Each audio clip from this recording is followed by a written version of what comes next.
The Pat McAfee Show. There'll be no rules for our guests, for us, for the things we could talk about. Yes, speaking his mind. I've never had a problem expressing my opinions or my thoughts or anything like that. While being relatable. I haven't had that manufactured fake-ass celebrity that a lot of people have whenever they go on those big networks. I've had a chance to really build my crew, build my following, build my audience. And ridiculous. What am I supposed to do? So I'm supposed to look at something that I can definitely afford and say, nah. Is that what I'm supposed to do? The Pat McAfee Show starts in 3, 2, 1.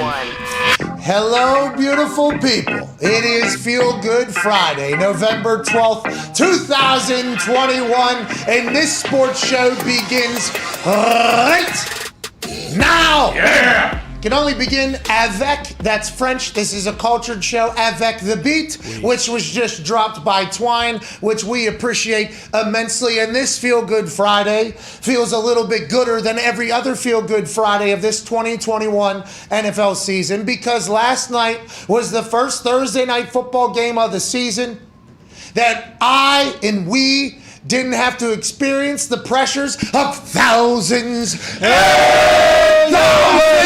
of people's pockets being affected by our decisions and prognosticating on how these Thursday night football games would go. On this short week primetime game, we tried to predict between a plus 400 and plus 2,000, at least 4 legs, less than 6 leg parlay that never, ever, ever hit. Came so close to hitting numerous times, almost taking millions and millions away from FanDuel Sportsbook, but inevitably lost every single time. Last night was the first Thursday night football game of the year that I was able to just sit back, relax, and watch. And what a dandy we got to see last night, huh? Hell yeah. And I know South Florida can be damning for teams in the NFL because that humidity down there in the Caribbean that they experience in South Florida is something that is a real kick in the taint. Other teams that come from the north that have to go down there have to experience that. That is an actual weapon because they're in it all day, every day. You go on vacation if you're from a cold weather area. You go on vacation down in the Caribbean. There are times you walk out of your hotel room, your glasses automatically fog, and you can't breathe because of how fucking thick the air is. And you think to yourself, oh, this is amazing. Then day 3, day 4, you're like, God damn, it is sticky and hot all day. That could be what happened down in South Florida. That has happened in the past. I don't know with how many South Florida boys that are on the Baltimore Ravens team. I don't know if that's the case. It could be a little place that I'm sure you've heard Drake sing about and other. Oh, yeah. Who knows what the status of Tootsie's is down there in South Florida right now? Bumping. Second floor, Tootsie's getting shoulder rubs. I have seen Tootsie's potentially be a magnet for NFL players. Yep. When you play down in South Florida, and potentially there's a little bit of a Tootsie's hangover in the game the next day. I don't think it was that either. Tootsie's flu. The Tootsie's flu game. Look into it. There's a lot of them, I bet, that have happened through. Not to know the COVID NFL, that is not the case, Right. obviously. No. Sure. It could be because the moisture on the low-cut grass, of course, with the South Florida humidity and precipitation, and what Shannon Sharp said, who is a much more explosive human than I would ever be. And you saw Lamar slip, and you saw others slip and not really get able to get going. It could be that, or it could be maybe the Dolphins don't stink. Oh, yeah. Good defense. Now, yesterday, I think in a matter of 7 to 8 seconds, I said that the Dolphins stink. I think 5-6 times. Oh, yeah. Because they have proven time and time again that they potentially stink. And on a Thursday night football match, whenever they were choosing to start Jacoby Brissett over Tua Tagovailoa, which we are finding that out now, Tua in his post-game presser after running in a touchdown, completing a couple deep balls, playing in the second half, and ultimately getting the nod over Jacoby as Gumpy, who we will get to momentarily, talk about this thing, cleverly nodded as Tua was Fitzy. Yeah. Jacoby was Tua. Yeah.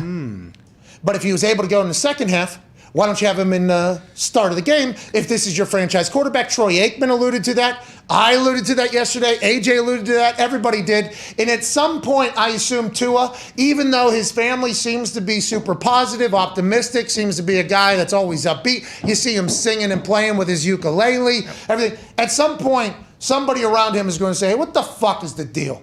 Okay? Last year, you'd bench him in big moments. This year, there's rumors that the owner wants him out of town. Now he's starting, but he's not starting. You're releasing that nothing happened to my ribs whenever there was actually a fracture to my ribs. Now I'm sitting on the bench. I'm going in. Seems like he can be a guy. We have no idea if Tua's going to be able to be a guy. Oh, he can't throw the deep ball as well as other people. Drew Brees was in the NFL for 45 years and broke every single record, and they didn't have to do that. There's a couple balls Tua missed, a couple balls Tua hit, but off the field, the way that whole thing's being handled is alarming. I think it is, but if they can get going and that defense can continue to hunt with B-Flow with his big-ass brain saying, hey, listen, we're going to blitz a couple corners. Hollywood Vaughn, okay, we appreciate you playing football for us, and we haven't used you really much at all. But now that we got Lamar Jackson coming in town, we are going to blitz you. It's going to be a cover zero, no safety. It's going to be one-on-ones, and we're going to blitz our fast guys on defense. Oh, yeah. So Dan Orlovsky came out and tweeted that what happened last night, the cover zero blitzes, and I guess he's alluding to who was also being blitzed as opposed to a linebacker or nickel, it was actual corners that were coming in with the speed that can keep up with Lamar Jackson. Dano said this is the same thing that happened in week 3 when Lamar got beat, and it'll be the same thing that they will see for the rest of the season. And that makes sense. But if it happened in week 3, how come it didn't happen in week 4, week 5, week 6, week 7, week 8, week 9. Yeah. And then now it's happening again. Is it because of the personnel that they have, Hollywood Vaughn making the plays? Is everybody going to be able to do that? Or is last night just potentially a fluke to turn our conversation in a pro-Miami Dolphins fashion? Yep. The biggest Dolphins fan, Canadian ever. Yeah. By far. Gumpy, what a night. You called it. You said Dolphins not just plus 7.5. Dolphins money line plus 290. I believe you said that's the one. That's the one. Mm-hmm. You celebrated in the day. You felt like it was coming. There's no way you could have predicted what happened last night, Gumpy. The boys were buzzing. This defense is back. I mean, last week, I know nobody watched them play the Texans. Nobody watched that game. But that defense had that buzz like they had last year. Opportunistic. Tua doesn't have to be the fucking superhero. With this defense, he just has to be good. He's a likable guy. Just give him a chance. Just give the guy a chance. Give him a chance. Give the guy a chance. Let him play. We got 4 games here. We got the Jets twice, Panthers once. I forget the other team. Fins are about to be 7-7. Hey, they might come in third in the division. And if they do that, I am going to get paid out. Cash in. Yeah. Now, granted, they come in fourth, which is going to be tough to do. You know what I mean? Because who knows what's going to happen with the Jets. Mike White. Yeah. Awesome. Look out. Like, I think I probably should have been number 1 overall pick. It's bullshit. Mike White. Yeah. Now, listen, he had one incredible game and a drive that looked like he was going to be unstoppable. But the Jets locker room is chanting Mike White's name. He actually said they won't stop chanting my name. So, couple quick things. Is Zach Wilson present when the entire locker room is chanting Mike White's name? Hope not. Because the fans are doing it. Now his teammates are doing it. And then Mike White saying, I think I should have been number 1 overall pick. Is that him saying, Zach number 2? I don't know if you remember that. I remember. Like all these subliminal potential messages that are being sent out, not from Mike White to deal with. But it is awesome to kind of get a grasp that in that building, I believe there is a real belief like, hey, this guy is our guy going forward. Why not this guy who appears to be much better than the other guy? I'm excited to see how the Joe Douglas level that drafted Zach Wilson number 2 overall, they also signed Mike White, by the way. Yeah. I wonder how they'll deal with that since they invested that whole thing. And Zach Wilson said, yeah, you're right. I probably could learn some things from Mike White. Yeah, I'm going to sit back and watch this thing. I believe Zach Wilson did also say, like, you know, when you look at it, I do need to play more like Mike White does. So I think mentally he might already That's be smart, saying, he's learning. like, get me out of here. I can't beat this guy. Oh, okay. This guy's a legend. That's what he's thinking. Maybe that is the case. But back to the point. The Dolphins could go. I mean, why not? Yeah. Why not? This was the conversation before the season. They stunk. A Thursday night win against Lamar, that performance, maybe you get going. I don't know if I doubt it, but maybe you get going. I don't know if it's saying much, but Flores the last 2 weeks has had the play calling sheet in front of him. He didn't have that the rest of the season. I don't know if he gave up defensive play calling at the start of the year. Oh, and he's back in it. Yeah. So the opposite of what normally happens. Yeah. Yes. So I think he might have taken Give me that fucking thing. Get sick of it. Give me it. Jeez. My time. Van Dinky hasn't made a play in 4 years. He looked good last night. He was flying last night. Yeah. B-Flow's like, give me the Dinky. Now. That Hollywood is good, man. He flies. Yeah. Oregon Duck. I don't want to pivot away from this Thursday night football celebration for Gumpy and all Dolphin. Congrats. Hey, fins up. Congrats on fins up. up. That is not how I thought it was going to go at all, especially with the jersey retirement this weekend for Lamar back at home. I thought the Ravens were going to. I mean, it all kind of changed when Sammy Watkins thought he was going to die running into the post. Yeah. And then I looked up when the post used to be in the front of the end zone. People did get accordioned on this. Oh, yeah. Just absolutely accordioned. So you can see how Sammy Watkins potentially thinks, and it's very tight on the backside. They catch that, who knows what happens. And obviously the fumble later to kind of turn the whole thing on, but for Xavier Howard there. But they just never got going for whatever reason. I could have never expected it, and I'm thankful that we didn't have a same-game parlay with like 30,000 people riding alongside of it, and I didn't have to stare in the mirror and know that I lost for everybody. Yeah, thank God. Joining us now is a man who wins for everybody all the time. Hell yeah. This morning, he cut a promo alongside Kyle Brandt in the Wall Streeters talking about the Kansas City Chiefs. They're in character the entire time. I recommend you go check it out on the social media platform of your choosing. He's a Emmy-nominated host of Good Morning Football and NFL Network, also co-host of the podcast Flying Coach. And his other co-host in that is Sean McVay. Sean McVay, head coach of the Rams. Sean McVay brought Matt Stafford to the Rams. Yeah. Sean McVay brought Von Miller to the Rams. And then the most recent thing Sean McVay has done is he said, bring me Odell Beckham Jr.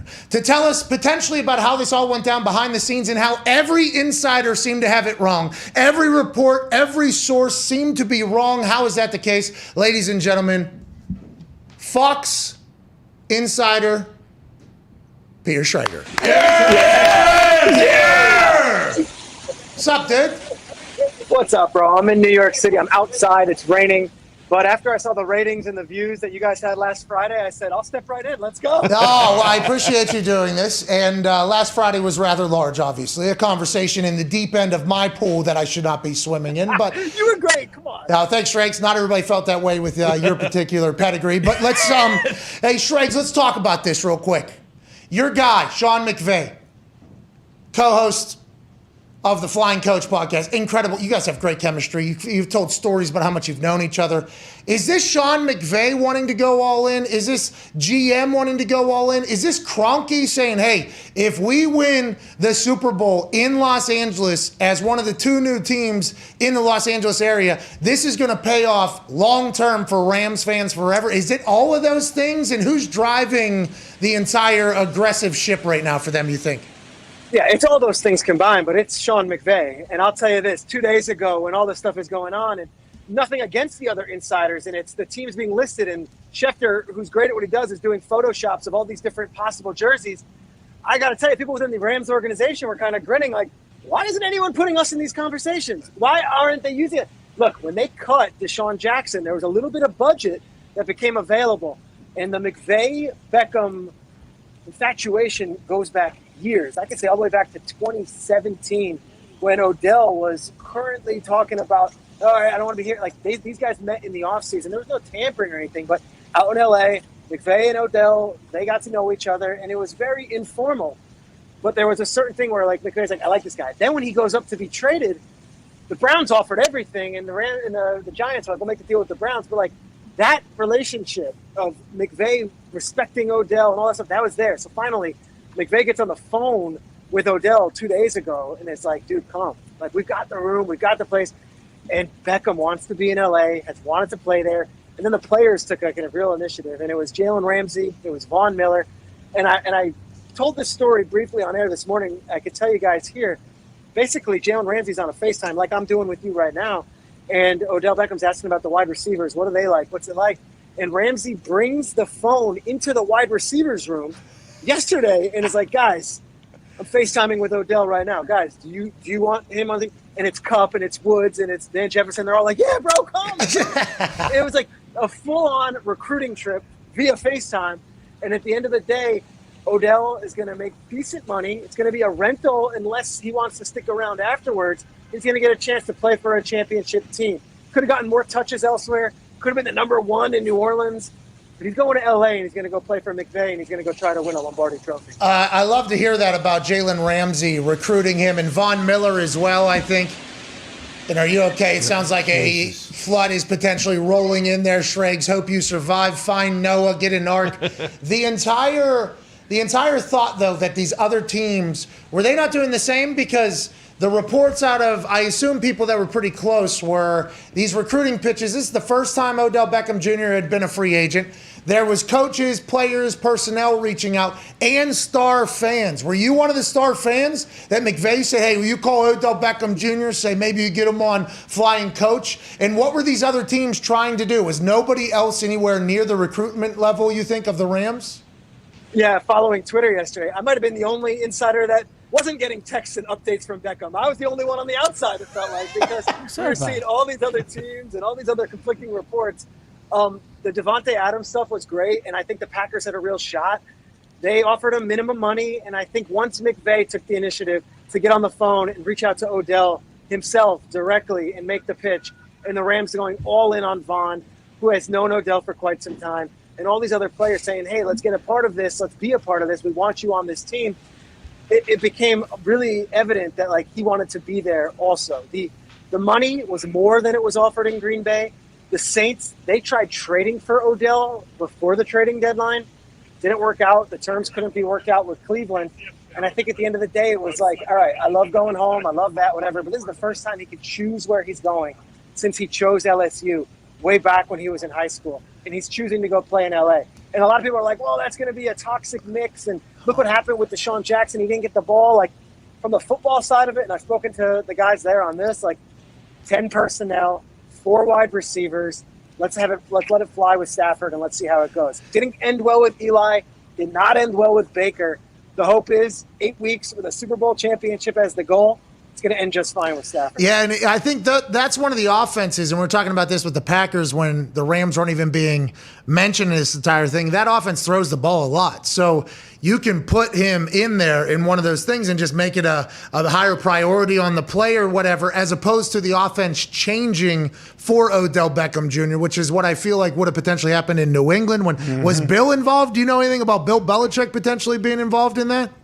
I don't. I honestly don't. And I've almost been afar from the Odell stuff because it was such hysteria and there was so much going on. And I'm like, let's let this thing settle, because I knew he wasn't going to make a decision right away. And then once the Rams were getting involved, I kind of caught wind of that. And, you know, say what you want about McVay as a coach. Like, he's a closer. And a lot of these guys in free agency, they want to play for him and they want to be a part of that. And he got on the phone and he did his job. The other piece to it was like, you know, Deshaun Jackson was kind of a different deal. He was a 34-year-old wide receiver who has that route where he can be as fast as anybody, but he's not going to get 10 looks a game. There's going to be a couple plays involved. And when it came down to it, Deshaun wasn't thrilled with how things were going. McVay said, go find yourself a trade partner. We'll do it. At the end of the day, they were like, it's just not working out. We'll release you. He'll end up somewhere else. He'll be with the Raiders, whatever it is.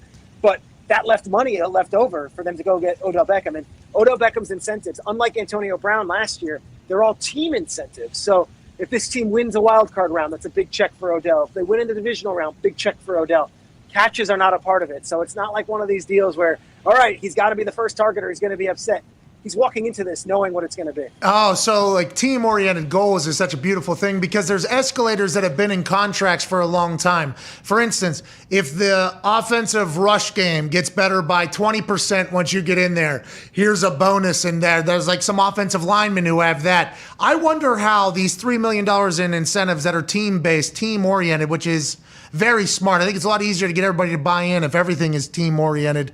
And it's kind of a, you know, I don't know why that hasn't been used. How do they get around? Is that $3 million though? If it's earned, is that just spread out over the next couple years? How's that salary cap? How are they able to do everything? Yeah. And then some teams aren't able to do anything. Schrags, what is it? Well, how come some teams do the salary cap gymnastics and other teams just refuse to do it?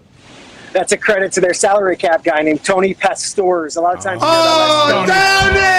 Hey, Tony contract. Tony's the contract guy. Tony comes in and he takes a look at it all. But even with the Von Miller deal, they give up a second and third round pick. The Broncos are paying the very like $9 million, the 9.3. So they've been very creative with how they break things down. I couldn't tell you the nooks and crannies of the contract. I haven't seen it yet with Odell. But I do know when they released Deshaun Jackson, there was a nice pot of money that was going to go somewhere. And by not having to pay Von Miller all that money, there's a little room for Odell to be made whole. How about General George Peyton having to discuss contracts with Tony Contracts? And Tony Contracts like, how about the gabagool comes from your market, not mine? $9 million you'll pay for Von. He'll play for us. Let's go ahead and get out of here. Go ahead. Tone with some gabagool over there. Schrags. Did McVay always want to pass this much, and he didn't in the past, and he ran a lot more because Goff stinks, and now Stafford doesn't? Have you talked to him about any of that? Tony. It's funny because their offense, with Goff was clicking and did all the things, but a lot of it was that jet sweep.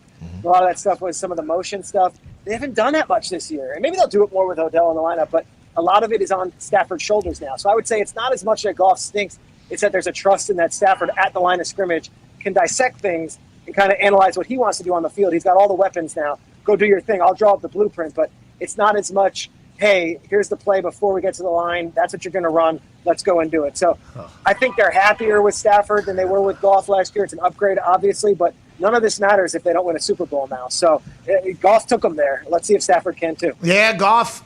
I mean, I guess Goff took him there. I mean, that's one way to He's on the ride. Yeah. Well, and he got paid for it, though. I mean, they decided to pay him for it. He got $100 million, built the golf course. Yep. Now he's in Detroit looking for Motor City Dan Campbell's input on the offense against the Pittsburgh Steelers.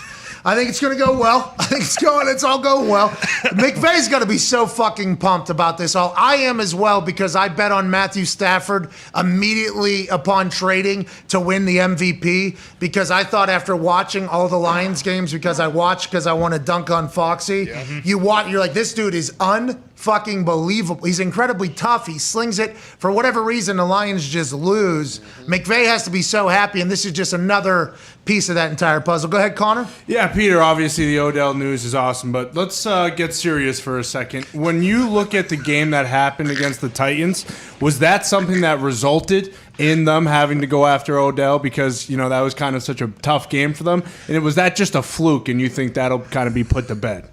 I don't think it's a fluke. I think the Tennessee Titans were the better team, and I think they might be the better team.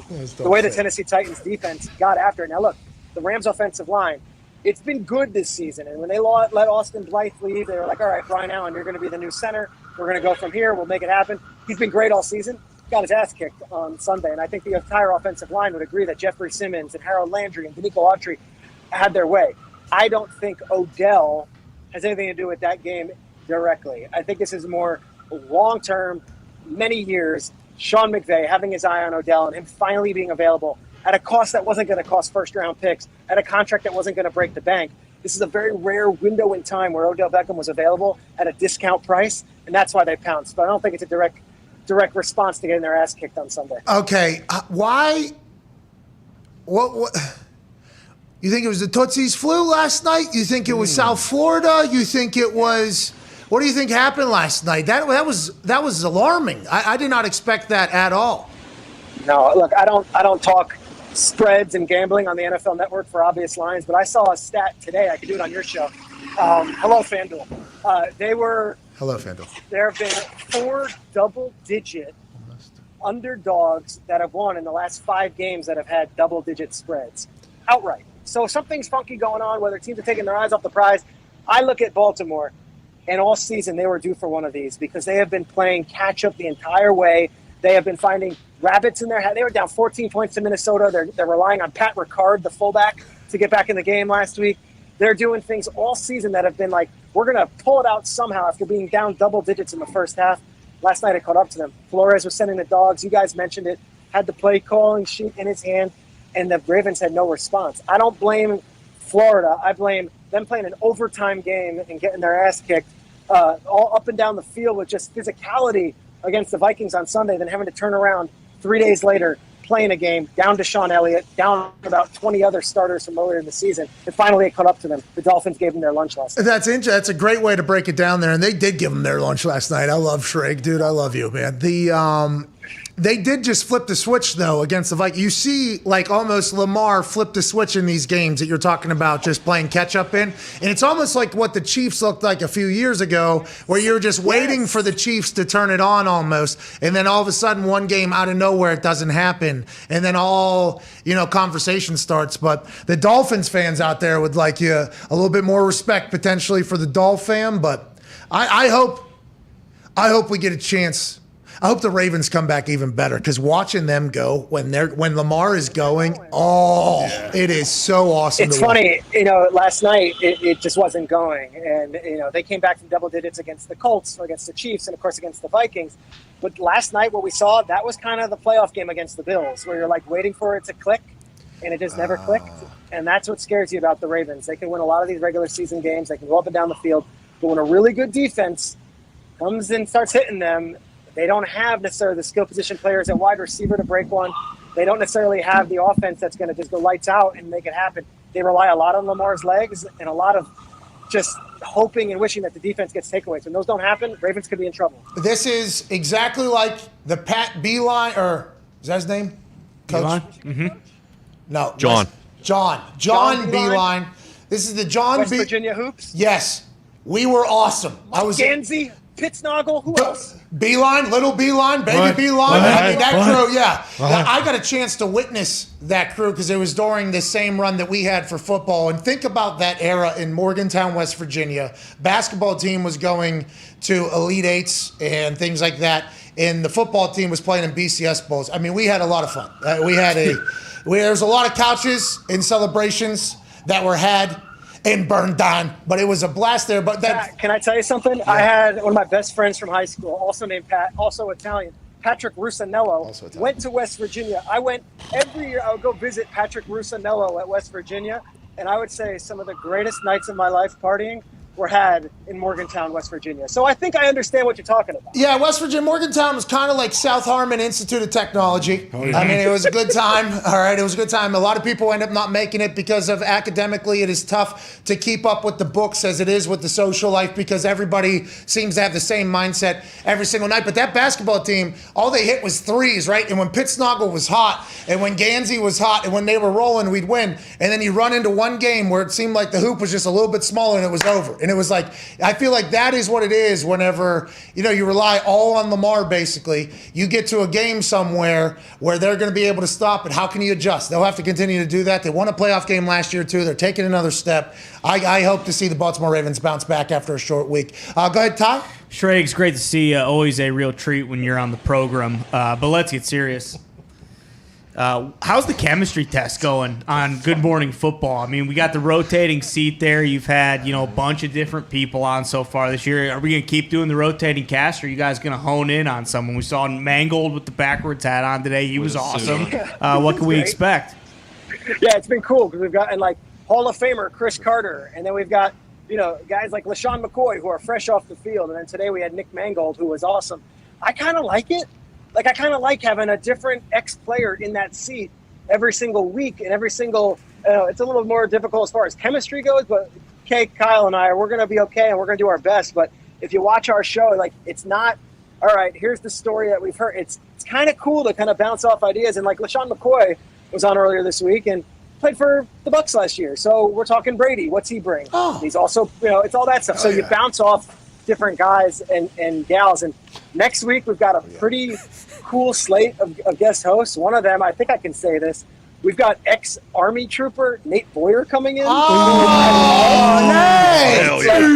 Nate comes in, and he was obviously with the University of Texas, served in the military, and then was a long snapper in practice for the Seahawks, and comes in with a totally different perspective. Here's a guy who has a whole other walk of life. So I like that. It's neat. I don't know if we're going to be picking a full-time host anytime soon, because I think we're kind of gelling with rotating hosts. So you're gonna have to give every one of them an Emmy when you inevitably win. That'll go out of the budget. That'll go out of the budget. You guys get two there. I think he's a Green Beret. Isn't he? Nate Boyer's Green Beret, I believe. Yeah, he was on the show. I can't wait to see how you guys continue to go. Let's talk about a guy maybe that should be a guest host, though. Let's talk about maybe you guys should get in there. You guys had a little tryout. He called in from his bedroom or wherever it was. How come we don't do more Bret Michaels on Good Morning Football? Wasn't he good? Oh, unreal. He's always good. Here we go, Steelers. Here we go. Here we go, Steelers. Here we go. We fucking love Bret Michaels around here, dude. I saw the ticker on your show. I was watching, I guess, Wednesday, and it was like, we are not here for any Bret Michaels slander. And I am with you. Thank you. Bro, he was cool as shit. He's Bret Michaels. He's the man. And then, like, new football really well. He's talking about Mechanicsburg, PA, and how he played there. But then he starts talking about, like, the intricacies of what the Pittsburgh Steelers are doing on defense. And, hey, if Cam Hayward's going one way, let's see how we can utilize it. He was really good, really cool. And the coolest part about it, they are going on tour with, like, Poison Stadium. That's obviously them. Yeah. But Motley Crue. Hell yeah. They're going on Joan Jett. They're going out with another band. I forget who You're it going was. on Someone stage, else who's Schrager. awesome. Def Leppard. And they're all going on tour. And he's like, if we go on tour, I'm not kidding, I want you backstage. I've never been backstage. Not backstage. No. No, not backstage. On stage. He said on stage. On stage. Yeah. On stage. You're going to kill it. Yes. Will you come? No.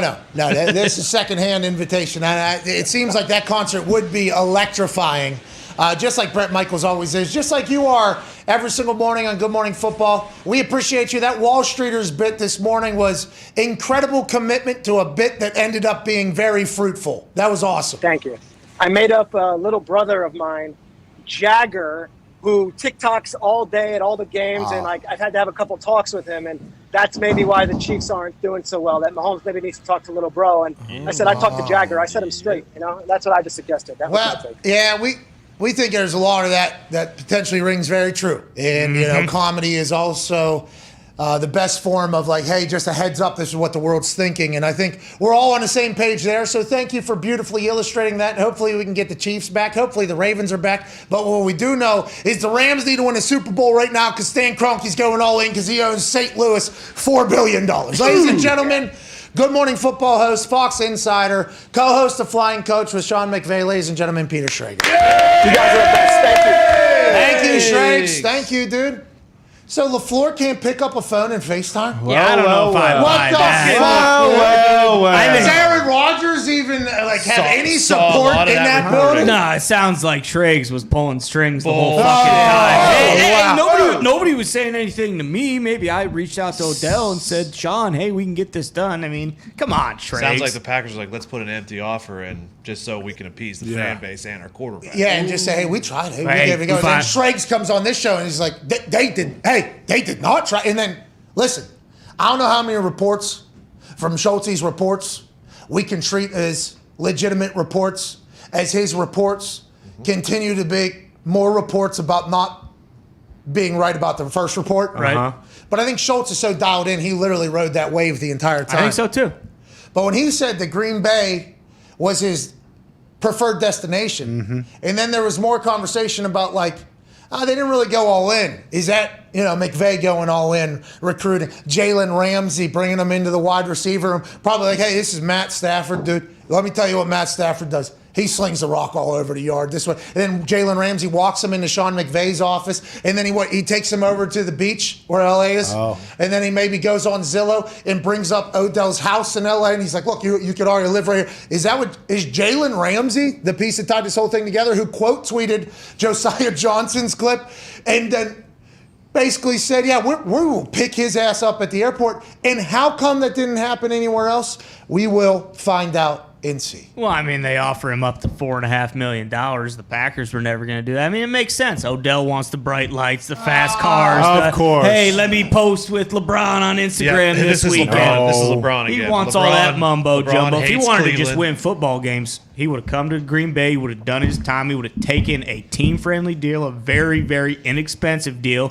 He would have shown that he can still be that number one guy. And then he Number one guy? Over Devontae? Oh, wow. Now you're taking God. shots at Devontae. Look No, at the I'm- guy with the glasses 7 sizes too small. Yeah. Even just caught you. That I was even absurd know. what you two did both. No, hey, I- Schrags, let's get serious. It in the was middle of time. that. They had you a know. massive loss. We had to get serious, and it really feels like LaFleur's seat should be pretty hot right Pretty now. hot. Well, what's this all about? Actually, it was funny, too, because they popped up, I think it was on Good Morning Football, the Coach of the Year odds this year. LaFleur, was, he's won, like, the most games in his first 45 games of any coach in his career. No one respects the guy with the shit anyway. It makes no sense. He's never getting Coach of the Year votes. He took it. He's going to take it on shins because of what happened with Jordan Love. For sure. He's below Big Mike. But who cares? He just wins. Mike McCarthy? Mike McCarthy was above. Oh, yeah. Come on! That's what happens when you wear glasses that are for children. Mike McCarthy was above LaFleur. Is it your brain or the glasses? What is that? Is your brain too big? Glasses too small? Brain's definitely not too big. I think it's more so my ears have been kind of acting weird lately, and these things won't hook around them. All right. Did your ears move further back? I don't know. Those glasses are just not the right size. I think they're for like Build-A-Bear, but I really love them. How about you dropping those on Schrager's face, by the way? Yeah. I mean, it was time to get serious. The Rams did not look good last week. LaFleur gets no respect. I did not know that Big Mike McCarthy was there. That's probably because they think the Cowboys are going to go on a greater run, just like everybody did last week. The Cowboys were the number one team in the NFL over everybody else, and then Aaron Rodgers is out because of COVID. Jordan Love's in there. They do not look good at all, and everybody goes, well, LaFleur can't coach for shit. So does that mean you're complimenting Aaron Rodgers then at the same time as burying Aaron Rodgers?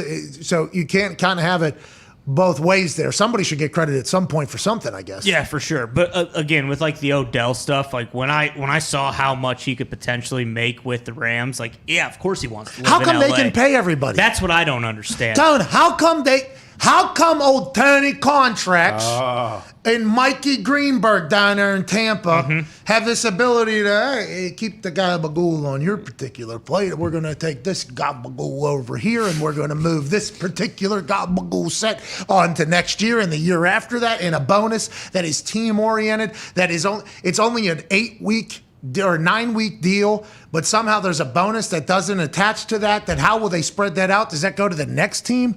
How does any of it work? And why isn't everybody doing it, Tone? Just like everyone else, at some point the bell will toll for thee. And there will be a time period where they will be the worst team in the NFL by far. But right now they're going all in to win, and you got to respect it. I honestly, and I mentioned it to Schrags there, this Kroenke St. Louis thing, It's an arms race. I think is having a much larger effect on how Kroenke is treating the Rams right now than maybe previously talked about. Because allegedly Kroenke offered $100 million to the St. Louis Sports Authority. Yeah, right. Whatever it is, the group of people that are currently suing Stan Kroenke because they believe a deal was made to build a new stadium. And once the Raiders were potentially going to go to L.A., something happened worse. This is all alleged, by the way, and there's billions of dollars at stake, so I should not be even speaking about this. This is one of those things where if you don't know enough about, you should not talk about it. But it seems to happen all the time with people who have microphones. So allegedly, the St. Louis Sports Authority Group, which I believe is just a collection of the most powerful people in the city. There's one here in Indy. I don't know all the people, but it seems to be the most powerful people in the city are in here. They thought a deal was made with Stan to stay in St. Louis, build a new stadium, and move forward. Allegedly. Stan Kroenke said, okay, deal. And then all of a sudden, some motives, which are potentially in the emails, that are 650,000 emails, allegedly, potentially in there, a collusion to say, no, we got to get the Rams back in L.A. Let's move the Raiders to Vegas. So the deal that the St. Louis people are saying was a done deal, Kroenke somehow did not see that as the case, leaves. Now an actual lawsuit is happening, and it seems to be continuing. Oh, yeah. So you would assume that if it's continuing with the NFL involved in it, that means there has to be some sort of reason why St. Louis is continuing to win the conversation or not taking $100 million buyout. And it's becoming a conversation piece now, in that one per club meeting allegedly was a lot about how most of the owners are not happy with Kroenke bringing them into this financial mess. But then there's other owners allegedly that are on his side because they're potentially a part of the entire idea. It is a massive story that might end with St. Louis getting an NFL team again. Yeah. So congrats to that entire, because that's billions of dollars you get an NFL team. And I know it costs money to the taxpayers, but the city is a completely new city, and St. Louis is an incredible football city. But I think the fact that Kroenke thought he was building a $2 billion stadium that ended up being like a $5 or $6 billion stadium. Yep. Now he's probably going to have to pay a shit ton of money in lawyer fees and a settlement to St. Louis. He owns the Avalanche and a soccer team over there. And I think he very much understands that if you zoom out and you go from a high level, which is how the corporate people speak, if you go from a high level and you look down at it, you win the Super Bowl in Los Angeles, you cement fans from babies all the way through maybe 20-plus-year-olds for probably forever. Yeah. You're going to have fan bases there. And Kroenke is thinking the Chargers don't sell nearly as many tickets as we do in the stadium that I built. If we could win this thing, we become LA's team in the long run. And what does that bring? Old Stan?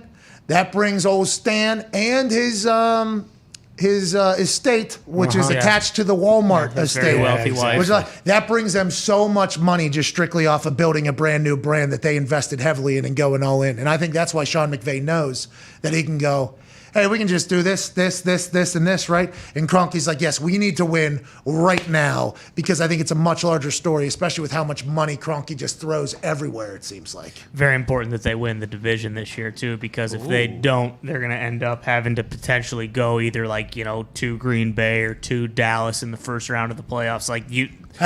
They want to make sure they win the division, so this makes sense. Aaron Donald, Pittsburgh. Okay. That's right. Matthew Stafford, Detroit. Ooh. Ain't worried about no fucking cold weather. Mm-hmm. Well, that Los Angeles team might be glitz and glamour, but they'll travel. That didn't last year in the playoffs. Yeah, you're right. That was with Jared Goff. They benched him, too. A little different. And Stafford, he's lost a lot of games at Lambeau. Whoa! A lot of games. Hey, last time I saw him play, he won. Last time I saw him in person, it was like 55-0 or something. He won. Who wasn't playing in that one? Let's not forget, he's a Georgia boy. Mr. Rodgers. Yeah, that's right. For a long time. Now, he's a Texas boy. Texas. Yeah. Who played in a dome for a long time. Come on. Went to Georgia. All right, we're back in 4 minutes. Feel Good Friday here, November 12th. Ooh. I'm on the way to Norfolk, Virginia this afternoon. Oh, nice. Norfolk. You know what they say? What's that? Norfolk's the best. You're right. More where that came from in 4 minutes. 1-833-4 McAfee. Can't wait to chat with you on the 5-hour energy phone line here on this Feel Good Friday. Cheers.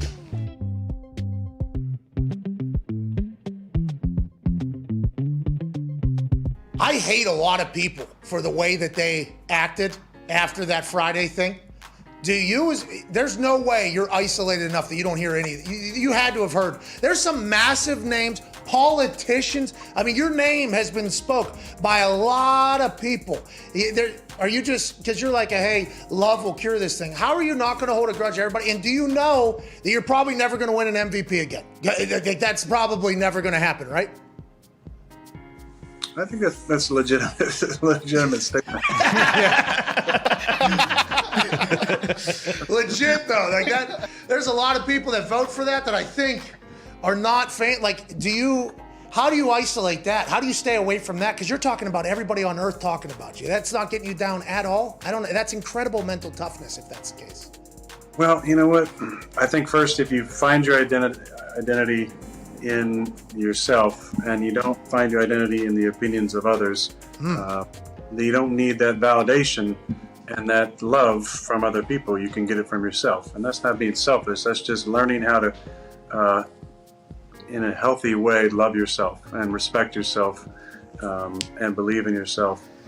And it definitely was tested, by some of the comments that I heard. And so I'm human. I mean, stuff can definitely hurt your feelings. But look, I shared an opinion that is polarizing. I get it. And I misled some people about my status, which I take full responsibility of, those comments.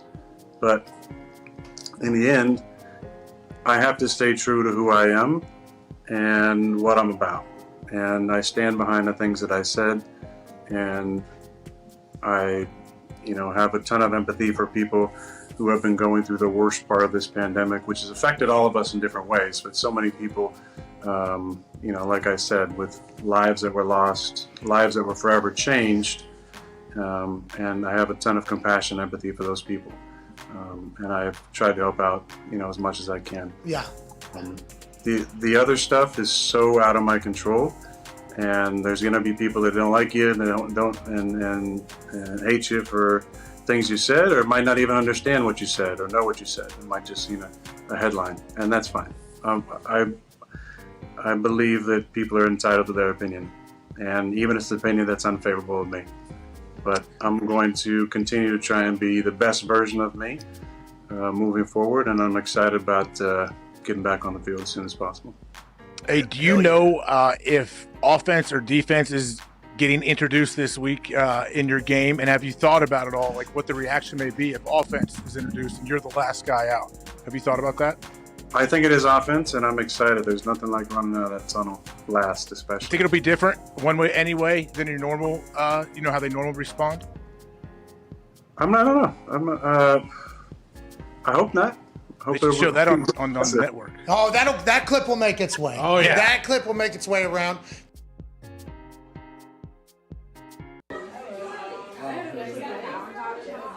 Hey, dude. Dude, I'm in the middle of trans. Oh, no. Hey, dude. Oh, no. People are saying you don't have it anymore. People are saying you can't drink What is it? an ice cold Bud Light. What? What do we think? What? Is this? Bring it back. What? Bring it back.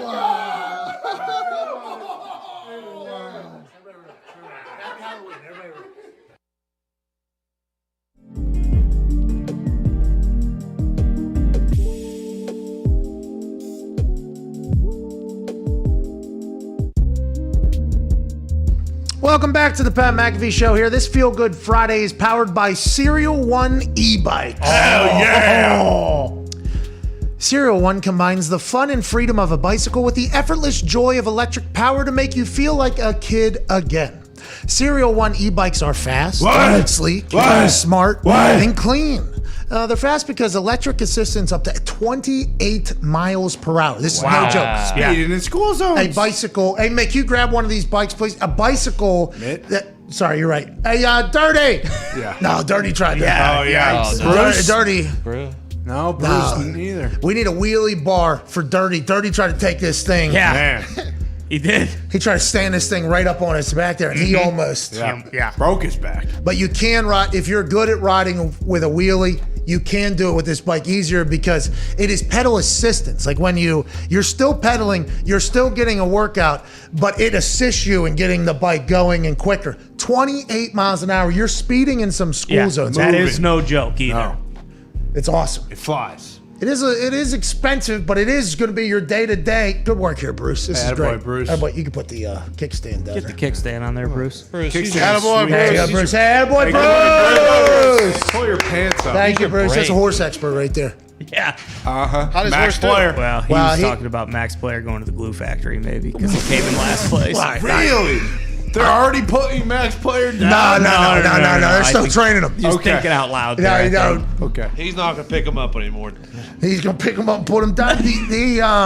Jesus. He wasn't the one that said, oh, fuck. I mean, all hell's breaking loose. No, Max Player. No, Max Player is really bringing a lot of things down, but he wasn't the one telling us to bet on Max Player. He was just saying that he owns part of Max Player. Right. TVG Mike came in and said, hey, Max Player. Yeah. So that's what it really... Don't let Bruce off the hook. He was whispering out there like, hey, guys, Max Player, pretty good horse racing today. Oh, he wanted the universe to maybe feel it. But whatever the case, maybe he's not a horse expert.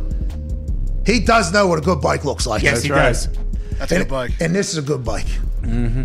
Go to serial1.com, SERIAL1, the number.com. Use code PAT. You'll get 10% off your purchase. There are flexible financing options with no hidden fees that are available. Nice. SERIAL, the number 1.com. Use code PAT for 10% off your purchase. This is a great gift. This is a great way to treat yourself. And I know in some places we're getting into colder weather. This probably would have been a good spring run. Yeah. Bruce. But here we are. yeah. Odell maybe. Odell Yeah, could there use you one. go. It's a good present for holidays, though. Listen, these things are awesome. They are. They are sweet. They're incredible.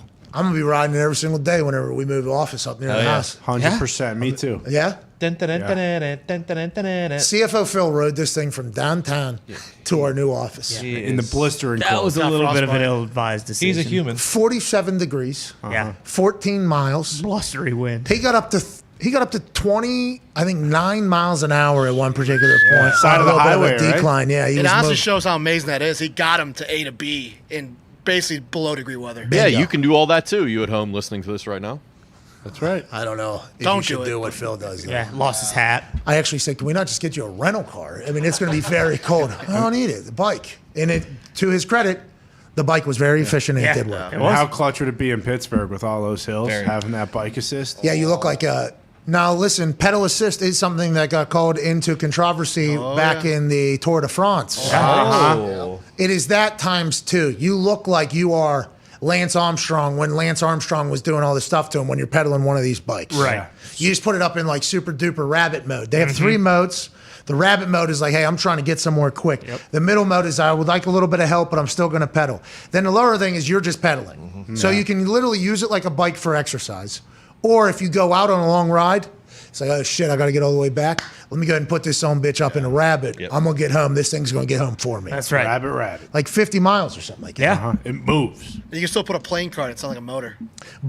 And you can even put dice on the air valve. Yeah. Does it have pegs? Can you put pegs? You can put pegs. Yeah, absolutely. You can put pegs. See him right there. Let's go. Now, I would recommend only putting the pegs on maybe 3 pegs. So you can definitely grind on one side. Right. But you're going to need 2 in the front because people will want to sit on the front. And then they'll have to sit back because the incredible light that they have. Oh, yeah, the light's awesome. The light, it's like a front. You don't need a license for this, by the way. No. Nope. Thank God. Trade in your DUI scooter Yeah. for this beautiful Serial One bike. That's right. But be careful. You don't want to be, messing around because it does go fast. Gets going. Yeah. Almost got... It doesn't go as fast, though, as like a car would go. Though. Sure. No. Yeah, Foxy and I pulled out right into traffic, and we're like, oh, this thing goes 28 miles an hour. Like, not as you hit the gas. Right. Okay. You got to like get to that. So we almost got buzzed down behind us, actually. no. A lot of horns. I thought the horns were like, hey, nice bike. That was not the case. It was, It's because me and Foxy literally were, oh, shit, and we had to go up into rabbit mode. Let's go to the fence. I love that bike. Great bike. It's awesome. Colin in West Virginia. What's going on, Colin? Not much, man. How you doing? Keep it moving. Good. I just wanted to see the likelihood of the Steelers fucking up a game and dropping one to the 0-8 Lions this weekend. Colin, are you a Steelers fan? Yes? I am a Steelers fan. What part of West Virginia? I'm in Buchanan, West Virginia. Where's that at? That is like right in the middle, right between Morgantown and Charleston. You just get off the interstate and get into Buchanan. Okay, so this guy's right in the middle. Yeah. Wow. All right, thank you, Colin. So that is actually the state of West Virginia, and I don't know if it's right or wrong there, but this little part goes in between Ohio and Pennsylvania. This is Pennsylvania, the Maryland's out there. I mean, it is an entire thing, and normally up here close, because Pittsburgh, where I grew up, Morgantown is like 6 miles away from the Pennsylvania border or whatever. It's like right there. A lot of Steelers fans in West Virginia. Colin has the same feeling as our resident Steeler fans. This is a scary game, huh? Why? Because if you guys lose, it's embarrassing because Foxy will come in and dunk on your COVID cowboy ass. The chances of them losing are high to quite high. I turned down tickets to go this weekend because I didn't want to be in the stadium for this. It's gonna be a terrible weekend. Wow. Tony. Steelers fans are He's so got weird. friends in high places with the tickets gone in the sweet faces. Nick will be there. I actually did take those tickets, and I said, screw that, I'll go. Oh, secondhand tickets. Hey, Frankie tickets. Hey, Nick, second option. Hey. And then if they lose, everyone can just blame me, and we'll be fine. Yeah, because you're at the last one. Yeah. And they lost then. Hey, but I'm happy we're going. We're going to have boots on the ground there. Maybe we get some photos there. Maybe we tell Boz, hey, Boz, keep it going, pal. I'll tell them. who'd you guys Also, get- look out for any fights in the stands. You guys sitting anywhere cool? You sitting anywhere good? No, tickets? terrible seats. Nice. You guys With the can't sit in people. terrible seats. Nope, have to sit with the people, have to sit with the steel workers and the blue collar folks up there in the 500 section. Yeah, right up there in the top. Way up there. Jordan loves mom. Listen, those are the seats, though, where, especially around Pittsburgh, the way Pittsburgh people are, there's a chance some rights and some lefts. Oh, yeah. man. And with how high you are, it's potential to be a little bit of a tumble fall. action. Maybe wear one of those shirts that pop out and has a Squirrel suit. Yeah, no, like pads. I'm talking Yeah. about, not for him to fly out. I'm talking about maybe for if when he he goes falls. Yeah. Hey, look, keep your head on a swivel out there, Nick. Wear a puffy shirt. Got it. No, one of the. No, one of the ones that it like pops out. Pops out. Yeah, That's puffy it. shirt. No, you should get one of those Michelin Man. Yep. Yeah. Hour two on the other side of the break. This show is terrible. It's going to get worse somehow before it gets better. AJ Hawk joins us on the other side. Can't wait to chat with him and you on this Feel Good Friday.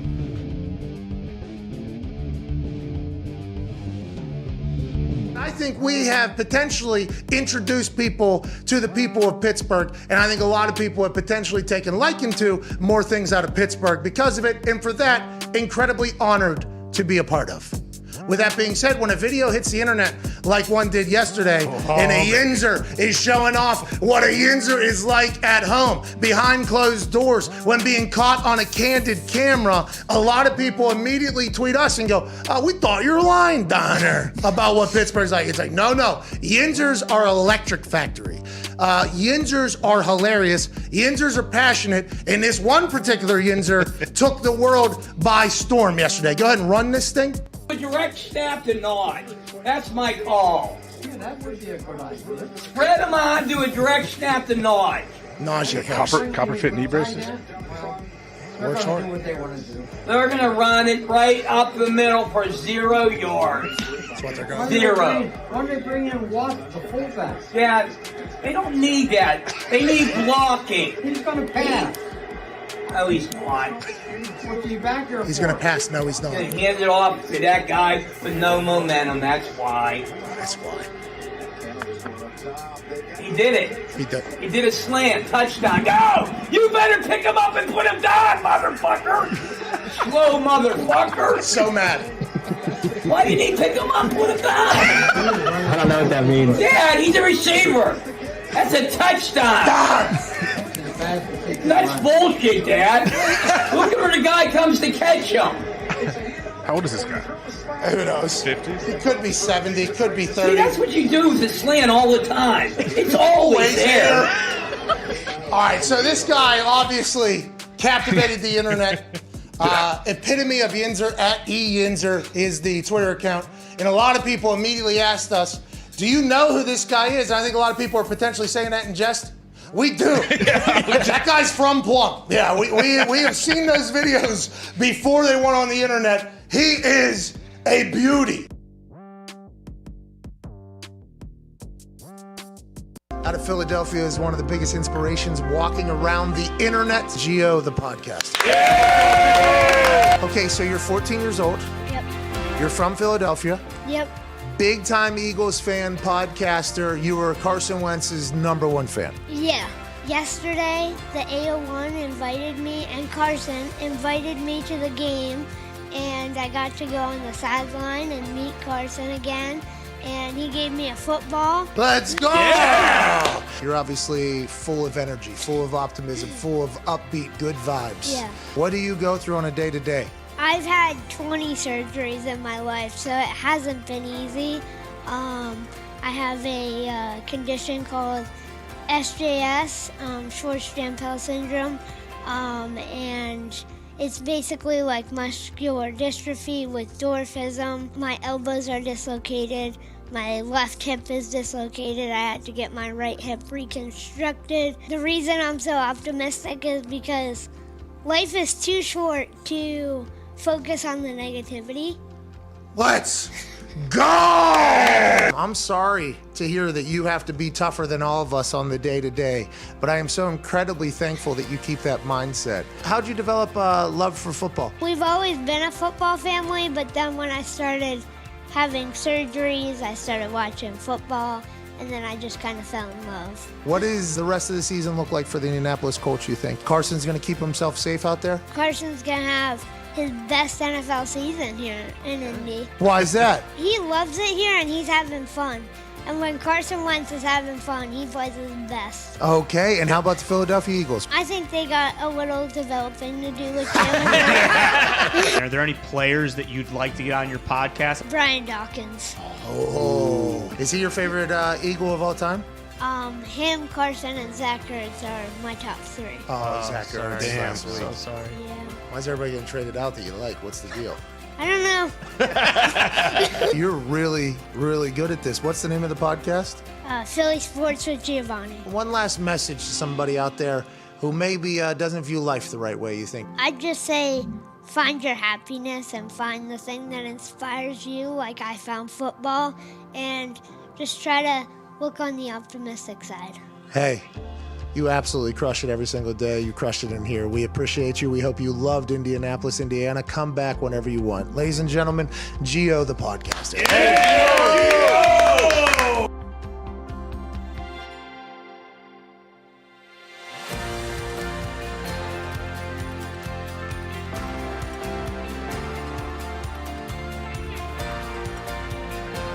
I went to one of his shows. He forced me into doing. He's wearing football pants.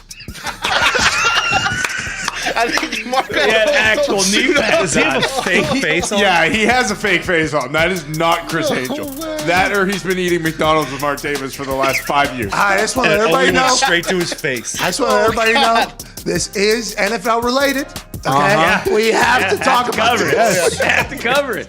Why is his penis a different color? He's wearing football pants. Tony, that's a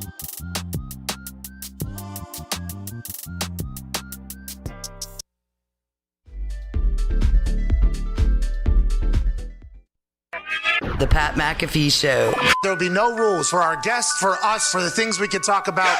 Speaking his mind I've never had a problem expressing my opinions or my thoughts or anything like that. while being relatable. I haven't had that manufactured fake-ass celebrity that a lot of people have whenever they go on those big networks. I've had a chance to really build my crew, build my following, build my audience. And ridiculous. What am I supposed to do? So I'm supposed to look at something that I can definitely afford and say, nah. Is that what I'm supposed to do?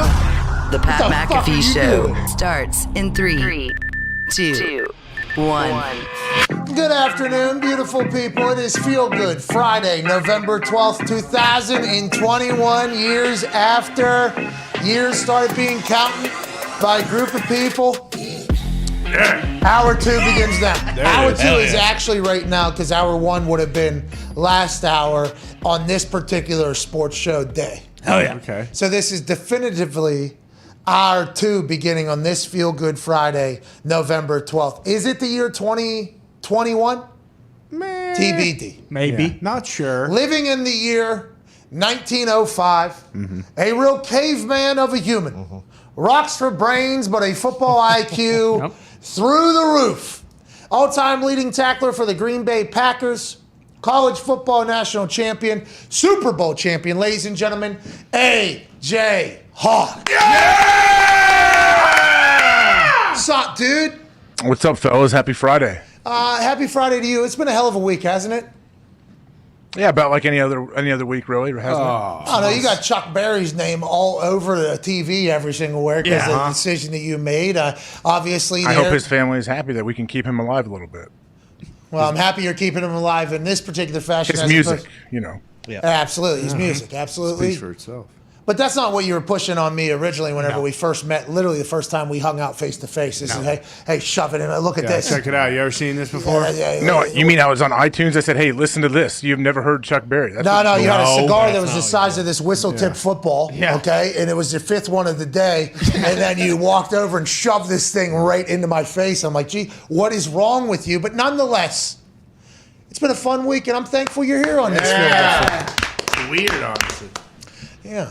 Yeah, it's very, the NFL season has been so predictable, especially these last few weeks. Last night went exactly as I thought, too. So, yeah, we're looking good for the weekend. Okay, let's get right into it. You and I last night, we started week 10 completely defeated. The hammered down Cowboys, though, completely undefeated. Should have known, that they were potentially going to go directly against me because a part of gambling is realizing who to fade at proper times. And I might be that person for people right now. And if that's the case, I appreciate the fact that I am contributing to your success. That's what it's all about.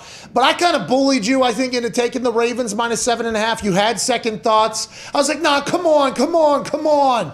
That did not happen at all. I mean, there was never a moment where anybody thought, you know what?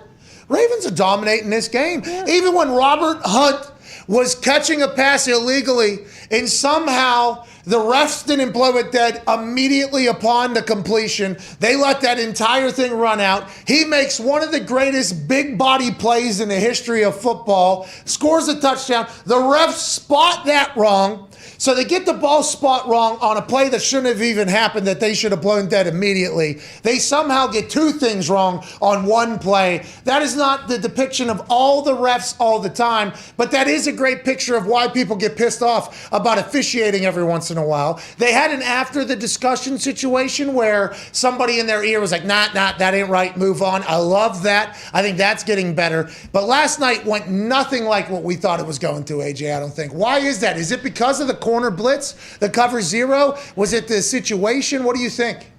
Well, I know I'm sure you guys have talked about, they said the Dolphins, blitzed more DBs, I guess, than anyone has done in a long time. This year, or like for a long time? Since 2016. Jeez. Okay. So, I mean, the credit to the guys in the back end that were hung out to dry that covered. When you do that, the people that are staying in coverage, it's on them. You got to do your job. And so they did their job. And the guys blitzing didn't give Lamar enough time to really bounce around and keep his eyes downfield, really get anything going. Didn't they have 8 straight punts in the first half? 8 punts. I don't know if it was in a straight half or in the first half or in the entire game. 8 punts is the most punts this season, I believe, for any team, and I think that was Sam Cook. Anytime you're cracking into the 7, 8, 9, or even 10, that's when you know offense is doing it. Offense, we're not turning the ball over, though. Yeah, true. Mm-hmm. So it's kind of like it's one of those situations. But whenever you think about that cover zero blitz, and Orshlovsky, obviously this morning, said that this happened to them in week 3 against the Bengals. The Bengals, when the Bengals made this is something that happened in week 3. Now it happened on Thursday Night Football in prime time when everybody's watching the game. This is what they're going to face every single week going forward. This is the kryptonite potentially to the Baltimore Ravens and Lamar Jackson. How come that didn't happen week 4, 5, 6, 7, 8, or 9 then, if that is the kryptonite? And is this something you think the Baltimore Ravens can easily defeat, or is this potentially actual kryptonite, you think, for this Baltimore Ravens team that I had very high hopes for this season? No, it's something that they can figure out, that they can get over. Other teams, you can't always do it because it's super risky. I mean, like I said before, you better get home. Your blitzers better get home, and your guys in the back end are going to have to cover for a long time. Like, it's just – you may get a sack, and you're also going to give up a game-changing play 70 yards over the top. And so anytime it happens to a D coordinator, he's a little reluctant to call it again, I think. It's just blitzing somebody that's as potentially close to as fast as Lamar makes sense. Yeah. Right? This Hollywood Vaughn guy who I guess hadn't seen the field much until last night, and then B-Flow was like, hey, this is what you're going to do, and this is how we're going to operate. What is that, a new style of defense that maybe just becomes something? Is that what the Dolphins have been doing? Is that the thought, or they'll adjust every week? He's a rookie out of Oregon. He's never blitzed like that, though. He got his first interception last week, but he was actually a really good draft pick. Is that normal? Hey, congrats, by the way, Dahn. Is that normal, blitzing safeties and corners? The corner blitz is electrifying, because on TV you kind of see it. It's kind of creeping in, and then you got to assume that either the running back or the tight end or the line can see it. It's always a roll of the dice. If you have a great corner that can you run that, right? I mean, you run that until you don't have to anymore? Yeah, absolutely. Especially if maybe the corner to the boundary, he has less area to cover to get to the quarterback. But when you're blitzing Lamar, even as your corner, even if you're scot-free and you take him by surprise, good luck getting him on the ground. A lot of guys can't get him on the ground. And it might have been slick last night. It might have been the weather. It might have been the South Florida flu with Tootsie's right around the corner. It could have been a lot of things. We'll have to just kind of watch the season unfold. Joining us now to chit-chat about this and more, NFL Network analyst, Jacksonville Jaguar legend, NFL icon, ladies and gentlemen, Maurice Jones-Drew. MJD, what's up? I see you with the leather seats, living well. No, listen, I'm trying to figure out how to make this work. Okay, there we go. Now, this is my everyday, my F-150, Pat. Oh, hey, I got F-150 too. Hey, I like getting in the truck, going to work. Ain't that right, MJD? Ain't nothing like it. Last night, did you watch the game? I assume you did. The cover zero blitzes that I think Dan Orshlovsky has deemed the kryptonite to the Baltimore Ravens and to Lamar Jackson. On how that entire game ended up, what are your thoughts for the run-heavy Baltimore Ravens potentially being figured out? I don't think it was figured out. The Miami Dolphins did the same thing to the Los Angeles Rams last year when they had Jared Goff, right? And Jared couldn't figure out the blitz. If you don't prep for it, and AJ knows this, and obviously, Pat, you know this as well. In your preparation throughout the week, you have to have a plan for cover zero and that type of blitz. I don't know. Right? You have to be able to say, if we get this, these are our adjustments. It's hard to make those adjustments on the fly because you don't get those reps of maybe we're going to run a receiver screen, or maybe we're going to do a quarterback draw, or maybe we're going to run into it, right? So if you don't have those adjustments throughout the week and you don't practice those throughout the week, it's hard to make those on the fly. And they tried to make some adjustments. They did the simple stuff of we're going to throw a quick out, or, hey, we're going to throw a receiver screen. But you saw Lamar was hesitant on those, right? He was hesitant early in the game. And so, to me, you just have to have a full game plan when you're playing the Dolphins and being prepared for that cover zero blitz. Hey, Maurice, what was it like? We always hear commentators talk about, the running backs transitioning from college to the NFL. Yeah, they can run the ball, but can you trust them in protection? Can they pick up like the pass blocking scheme? What is that big difference they always talk about? How hard is it? Well, I think now it's much harder than when we were coming out, right? So I was coached by Eric Bieniemy at UCLA, and if he told me as a 17-year-old freshman, if you can't block, you can't play, period, point blank. So you got to think, I'm going into UCLA trying to find ways to get on the field. If it was special teams, I figured I'll just block, right? I'll understand the protection, I'll understand my guy. Now with college, they run this spread offense where these kids don't know much of what's going on. They don't understand 2-jet protection or 3-jet protection, or if it's a man protection or a slide protection, or do you have a full scan where you have all the secondary? Do you have a half scan, right? So there's so many different things that coaches now have to really teach in the game. And so when you bring that zero pressure that we were just talking about, if that guy has no idea of what zero pressure is coming from college, if he's never picked up a blitz in college, right, or he's been where a lot of the spread is like 5 receivers out, he's going to struggle with this. It's going to take some time. I struggled with it my first couple of years in college. Then once I got to the NFL, I was fine with it. But a lot of guys aren't getting that type of coaching in college, so they're struggling a ton with it. Hey, did you Cobra Strike? Huh? You threw your head in there, MJD? Because, this is not a shot. It was a great thing. You had great leverage, I assume, on a lot. Did you get in there, or were you pancaking, folks? Pat, so I'm going to be honest with you. The only person I never really got a good hit on was Gary Brackett. Him and Stephen Tulloch, because we're all the same size. We're all the same size, right? The guys like AJ and other taller backers, I could get underneath them. But when you were my size, I was like, oh, this is one of those. Merriman. You're looking in the mirror, right? You're looking in the mirror. I'm like, oh, I don't know if I can get this dude.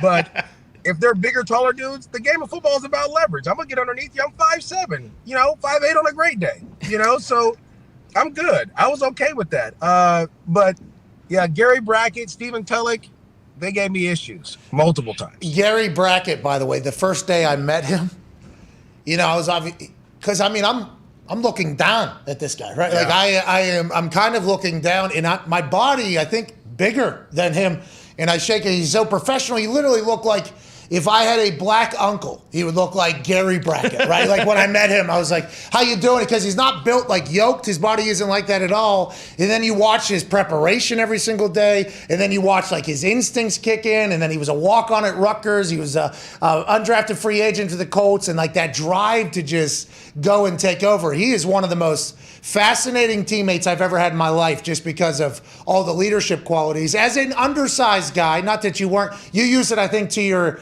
advantage in this entire thing. Did it help? Did you realize and recognize, like, I have an advantage over people, not just in blocking, but in running, getting lost and running people up? You were the original bowling ball, butcher knives, MJD. Like, you were the original guy that just gave everybody trouble. And you were getting to rock 40 times a fucking game, it felt like. Hey, Pat, this is the funny thing. People act like I just became short, right? I was tall and I shrunk or something when I got to the league. Like, I've been short my whole life, so I already knew. Like, listen, if I was able to run a certain way, and my grandmother put me in ballet when I was a kid, like, so I had great balance. I did gymnastics, so I had body control. So I knew going into the league, it wasn't much different than what I've already been through, right? It wasn't much different from, being able to take hits from bigger guys that weren't going to wrap up, or if guys tried to go take my legs out, being able to run through them. So it was a lot of different things that went into play. But like I always tell people, I'm like, dude, like, I've been short forever. This is not new to me. This is like, it's new to you because you probably haven't ran against or tackled a guy like me. But I've been short since I've been, 8-9 years old. I was never the biggest guy on the team. So it worked out for me. Well, you're a legend. And I remember watching you just dominate for a while as a fan and then experiencing it. It was just, hey, you're a really cool guy. We appreciate you joining us. Now you're a color commentator, obviously, for the Rams.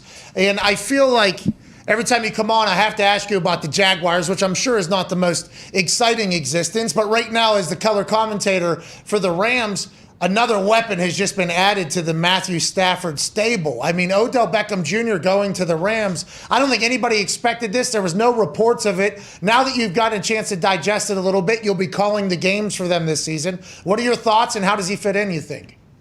All right, well, first let me say this. I believe the Jags are doing something well right now. We got our first win in London. We came back and just slapped the Buffalo Bills. Right. Now the Colts are next. We're coming. Hey! Public push-ups, 5 of them. Let's do it. I'm ready. All right, 5 push-ups. Let's go. All right, perfect. All right, but with the Rams, so I'm getting blown up from everyone because I'm chilling. I'm minding my own business, and everyone's texting me OBJ, and I'm like, I thought he was going to the Packers. Like, what are the Rams need with OBJ? But this is the thing. LA is about stars. And if you haven't been to SoFi Stadium, if you haven't seen this stadium and kind of what they're building, they want to be a super team. But not just a super team like the Eagles were when they signed all those guys a couple of years ago, or the old Washington football team back when they were signing Albert Hanger to $100 million deals. These dudes are taking pay cuts to come play with the Rams, right? Sean McVay has created a culture that people want to be around, and it's not just Cooper Kupp or Robert Woods. It's Aaron Donald. There's Jalen Ramsey, right? You have a bunch of young stars, young players who are playing lights out right now. Matthew Stafford can throw the ball to anyone, and they struggled against the Titans. I get it. The Titans came in there and they beat them up a little bit. But if you add Odell Beckham, now you're adding a possible return guy. You're adding a guy who can come in and be that fourth receiver or third receiver when someone goes down. Now there is no real drop-off, right? I mean, like, they've just continued to add weapons. And then let's just say Von Miller decides to come off the bench this week or next week, and he's rushing the passer with Aaron Donald and Leonard Floyd, and Jalen Ramsey's covering your number one receiver. How are you going to stop that, right? And so they've done a great job of manipulating the cap and finding a way to get all these dudes on the team and still create a winning way. And so for me, listen, we welcome OBJ. I know he loves LA. LA loves him. It's gonna be a great year. It's gonna be a great time to be a Rams fan for sure. Yeah, it is. What do you see his role being there? I think you think he'll be okay if it is kind of a secondary role. In some games, he may not get a whole lot of targets. And then all of a sudden, he jumps out and he has 8 for 120. Like, is that going to be his role? I think it'll be more consistent. I think when Deshaun Jackson was there, he was more utilized as a deep threat, right? OBJ is more of a route runner. He fits kind of what they want to do. He does have the ability to stretch the field if you need him to, just like Robert Woods or Cooper Kupp can. But he'll fit into that route running style where he can run, running left, put his foot in the ground and break back right? With those routes that they love to run. Or the other thing is he's a really good run blocker. I don't know if you guys watched his tape. Like, I know his dad put like a videotape of him running wide open and stuff. I get that. But he's going to block safeties and he's going to block linebackers. Like, he's a complete player. He's not just. Hey, that never gets talked about. Why does that why does that never get talked about? Are you just learning this from watching film, or have you always known this? I've known this since he got in the league with the Giants. Like, he was dominating. That's why I loved him. I'm like, not only is he a flashy guy that can catch the ball, but he goes in there and blocks safeties. He goes in there and blocks linebackers. He'll be the guy to sacrifice his body for the greater good of the team. And so for me, that's what the Rams, that's what they saw too. They're like, not only is he a phenomenal player with the ball in his hands, but what he does without the ball, right? And that, to me, that's the most important thing when you're talking about an OBJ, is that he does everything. And so I know they're excited to have him. I know they're going to find ways to get him going. I don't agree with that he was like a malcontent and those type of things. I've talked with people in the Cleveland organization. I don't think it was like that. I just thought it just didn't work out, right? And that's okay. It's okay for it just not to be a great fit, and you move on. And so for me, I think the Rams you have to have a plan for them when you get them. And whatever that plan is, expect to see that in the next couple of weeks. How about Jamar Chase does that? Jarvis Landry does that? Mm-hmm. That might be the LSU wide receiver code. Like, hey, we also body people too, because Jamar Chase, what was that, a couple of weeks ago against Detroit? Yeah. Yep. He was running down the field, opening up for me. I mean, that was just awesome to see. And every time Odell Beckham Jr. gets called like a prima donna, diva, selfish guy, it never ever gets talked about him blocking it. That's the first time I've heard that. I probably should have watched more film but I am a sports stitch. That's the way it goes. Go ahead, Connor. Yeah, MJD, are there any rookie or second-year running backs you've been especially kind of impressed with this year? Obviously, with Jonathan Taylor and Najee Harris, there's a bunch of different guys who have kind of stepped up for their team. Well, first I got to tell you, Jonathan Taylor, I was wrong, right? I had him as my 6th guy coming out of the draft. Wow. He was a really good player, but I thought Wisconsin running backs, they run through holes that I could drive my truck through, right? So I knock them down for that. They have such a great offensive line. I knocked them down for that. But the fit for him going to the Colts has been perfect, right? You see the way he's playing, the way he's running, the way they're leaning on him. I love that. Najee Harris is from my hometown here in the Bay Area. Gosh. This is what you haven't seen with him yet. And I know, Pat, you're a Pittsburgh guy.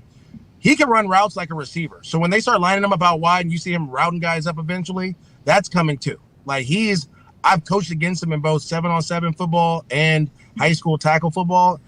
A complete monster. But I think there's a lot of other guys.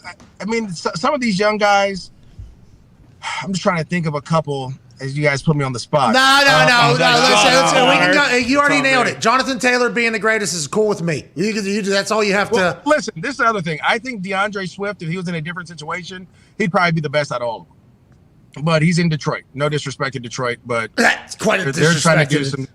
They're trying to bite kneecaps and stuff right now instead of give my dog the balls. Go ahead, Tom. I'm just saying.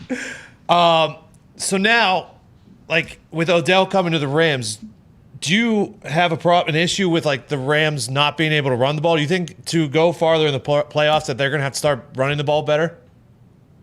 It's not that they're not running the ball well. It's that they're not consistently running the ball, right? Like you want to get when the Rams are doing their best, they run the ball 30 times a game, right? That opens up the play action pass. That does those different things. If you look at the Tennessee Titans, I think they might have ran it like 12 times, or it's like 12 to 15 times. It wasn't enough. They didn't run it enough. And so they have the guys to run it. They were breaking off runs against the Titans, but they pulled the ball. They were trying to throw the ball down the field because if you look at the Titans DBs, they were playing undrafted guys and their 4th and 5th DB out there. So you were like, hey, this is what you're supposed to do. I just think they just got to be a little bit more consistent running the ball. Darrell Henderson's done a great job. They possibly can get Cam Akers back, is with the rumor that's going around later in the year off that Achilles. Sony Michel's been doing really well for him. You just got to be more consistent running the ball and using that play action pass to your advantage. And I think you'll see the Rams make a run late in the season. Hey, you mentioned Eric Bieniemy being your coach in college at UCLA. When are we going to see him finally get an opportunity to become a head coach in the NFL? And are you worried that the Chiefs struggling are going to set him back in that whole get him in the rotation again? Look, AJ, I don't listen. So this is the thing. Patrick Mahomes won the MVP with Bieniemy being the OC. They went to the Super Bowl. They went to the AFC Championship 3 times in a row and went to the Super Bowl back-to-back. And he still didn't get a job. So maybe they need to struggle in order for him to get a job, right? Like maybe he was just too good. Ooh. Maybe he was just too good. Like, all right, this is something we got to see him struggle. And then he go, I don't know, but I'll say this. Not only did he coach me in college, he coached Adrian Peterson in Minnesota when he broke all those records. He coached Jamal Charles when Jamal Charles broke all those records. Oh. Then he was an OC and Patrick Mahomes won the MVP. He's been successful everywhere he's been. The guys that he's coached or he's had his hands on, they've been successful. So I think if you're looking at that from an owner's perspective, or if you're looking at that from a team's perspective, if you allow him to be the head coach, maybe that team becomes successful, right? And before me, he had a guy by the name of Chris Brown who was up for the Heisman, who played for the Texans. Like, he's just had success follow him everywhere he's gone. And so he's a great coach. He's a fiery coach, but he holds people accountable. And in the NFL, we know that's one of the most important things you have to do is hold guys accountable if you expect them to succeed. And be consistent. I mean, I think that is as long as you're just a consistent and you hold people accountable, people buy in. And if you win, his resume says you'll win if you do so. Do you think he just take any job, or does he know that some jobs are, a one-way ticket to, oh shit, I'm gonna be unemployed again in probably a year or two? Like, do you think that is something that he's doing, or you think he just wants the opportunity anywhere? I think he wants the opportunity anywhere. I know he wants to be the NFL. He was going to take that Cincinnati job. He thought he had it when Zach Taylor got it. And obviously the way that's kind of panned out, it seems like Zach Taylor's doing a better job than what he did the first couple of years. Yeah, I'd say. So, I mean, to me, look, there's only 32 of them, right? And so you want to be one of those 32, and you want to have to find a way to go. Last year before Urban Meyer, he was really excited about the Jacksonville job. He wanted to get that one, which we know at this point was kind of like a complete rebuild. You're trading guys away, doing different things. So he's ready for whatever challenge that is presented to him. He just wants to get that opportunity to show what he can do. It has to come at some point. We'd all assume. Go ahead, Ty. MJD, when you look at the Packers backfield against Arizona, A.J. Dillon started to get more carries, and he had a huge night. And then he looked really good in the first half against the Chiefs, and then they kind of went away from him. How hard is it to balance that when you have like that, they just paid Aaron Jones, but it seems like the running game is a little bit different when he's in. Like, how do you balance that with those two guys going down the stretch run here?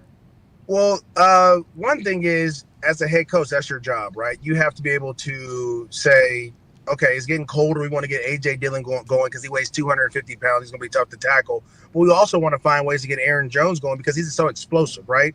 So maybe it's some short passes to Aaron Jones. Maybe it's some more passing game to Aaron Jones, more runs to A.J. Dillon. Or, okay, if we get in the red zone, we're gonna run A.J. Dillon a little bit or give A.J. Dillon a series, right? You can go 2 series to 1 series. When I was with Fred Taylor early in my career, I would have specialty plays for me. And then as the season went on, I got a series or 2 to every Fred's 2 or 3, right? So Fred would get 2 series and I would get 1, or Fred would get 3 series and I would get 2. And it kept us fresh and we were both explosive down the stretch. And we, in 2007, we ran ourselves to the playoffs. So hopefully Green Bay kind of figures out that you got to massage it a little bit because we all have egos. That's part of it too. You got to massage it a little bit, but if it's best for the team, they got to do it. And only one ball too. You got to manage egos, expectations, and there's only an allotment of opportunities given to any team at any given time. Fred Taylor, OG though. Fucking love that dude. I assume you do as well, yeah? Oh yeah, that's my guy, man. Anytime I'm in Florida, I always go check on him. We always talk. Listen, I wouldn't be me if it wasn't for him. He taught me a ton. I trained with him every offseason. Matter of fact, you know who else I trained with? I got to give a shout out to. I don't know how he's still doing it, but Frank Gore. Hey. Right? He's about to box. Listen, I don't know. Anybody want to put something? I got Frank. Frank been boxing since like 2009.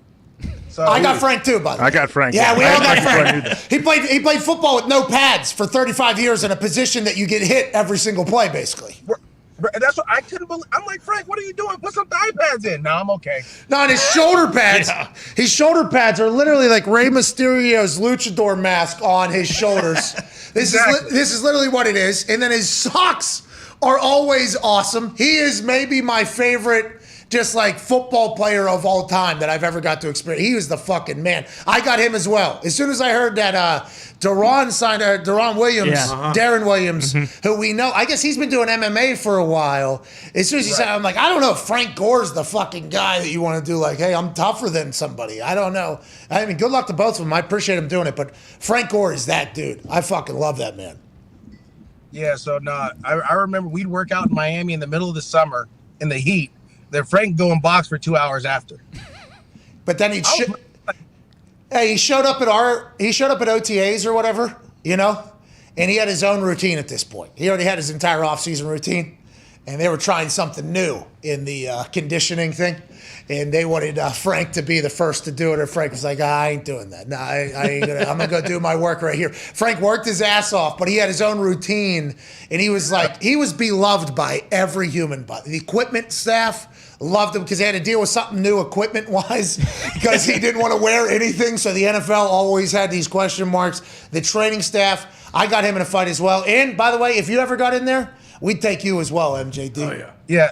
Listen, I was tough for like 9 years of my life. I'm not tough anymore, man. I'm done with the I don't want to do it no more. I'm on the media side. I'll cover it though, for sure. Yeah, I'll definitely talk about Frank doing that out there, and then I'll go into virtual reality and box where there's no chance of getting actually punched in the face. We can't thank you enough from your truck, ladies and gentlemen. NFL Network analyst, NFL legend, Maurice Jones-Drew. Hey, he's a good conversation every time. Oh, yeah. Coming into it, I was literally like, we got to talk to him about something other than the Jags. Because literally the only thing we ever ask him about is the Jags. And I assume he always has to talk about the Jags. It's not his fault, but that is literally where a lot of his career was spent. So I'm happy we got a chance to chit-chat about him in college and his thoughts on everything. He is fucking good, that guy. I feel like he's pretty well connected too because he is such a good dude. Like he knows so many coaches and players throughout the league that he talks to on a regular basis. Him saying, I talked to some people in Cleveland, they said it wasn't like any Malcontent or anything like that. And then, I know they're happy they're going to try that. I feel like he is plugged in because he is friends with everybody. Did you have to play against him? Yeah? Yeah, played against him when he was in Jacksonville, and then he was with the Raiders for a little bit too. What did you do? You did the I either missed the tackle or tried to hit him low, and hopefully my teammates helped me out. It was a rally. It was a rapid rally. He's a true bowling ball. Like, that dude's legs and ass are so thick. Okay, take him low. You're probably going to bounce off it and get a concussion if you get those kind of things. Well, not you. And if you try to take him high, you're going to fly right off of him. You're going to get a concussion if you get those kind of things. Yeah. Some people are more prone than others. That's all I'm saying. I never had to tackle him, thank God. But I did get kneed in the face by Cromartie because he ran like Max Player. Yeah. He ran. His knees were so high. You're right. He does have like a real distinctive stride to it. Oh, and he broke free on a kickoff. I mean, it was very free. And I was like, I don't know what to do. So I went to try to tackle him, and I just ate knee, and I got him down. But, man, I'll never forget being like, oh, my God, did I get a concussion? Do I still have my teeth? There's some angry runners. Like, I know Kyle Brandt has an entire angry run, but there are some people. Like, I think I tackled Dez Bryant. No, maybe Dez was punt returning for Dallas at one point. We were at home, and I hit a bad ball, and he was coming down the sideline, and I knew I was probably. He was running so mad. His knees looked like they were going to hit me so hard. There was just a couple different styles of running, and MJD always seemed like people were just bouncing off of him every time he ran. Yeah, he remember, we probably don't, Michael the Burner Turner. He was with Atlanta Falcons for a while. He was another guy that was trying to tackle like MJD, like those shorter, stockier dudes that they're true, and they hide behind the linemen, like which they should. Like, you can't find them, all of a sudden, bam, they're right in your face, knocking you over. People acting like I just got short. Yeah. Short since I was 9. Let's get to a break. On the other side, AJ and I will pick the entire slate this week. Here we go. Yeah. We're going to forget about last night. Yep. Never happened. Let's flush it. Let's move it. We're both 0-0 right now, right? Let's get our shovels. Yep. There it is. Hey, let's bury that game. Bury it. Bury it. Let's bury it. Throw some dirt on it, AJ, please. Trust my instincts. Yeah, I know. Throw some dirt on it, please. Okay, boom. Dirt's on it. No, come on. Why don't you just buy it? Come on, you suck, dude. Buy it. Why don't you?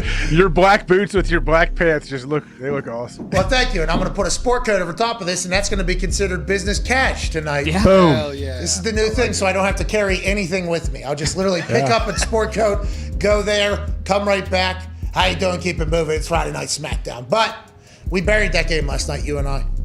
And we buried last weekend, too, where we were both under 500 for the first time. Yep, right next to each other. And now this weekend, what we're about to do, we're going undefeated, pal. And then at 2:05 Eastern, Coach JB's going to come on. He's going to tell us what to pick in college football. Perfect. We're going to go on a run where we're never going to lose another game. We're going to take all the money from FanDuel, and that begins in 4 minutes. After that, we'll take some more of your phone calls and wrap up this beautiful Feel Good Friday, November 12th. We'll see you in 4.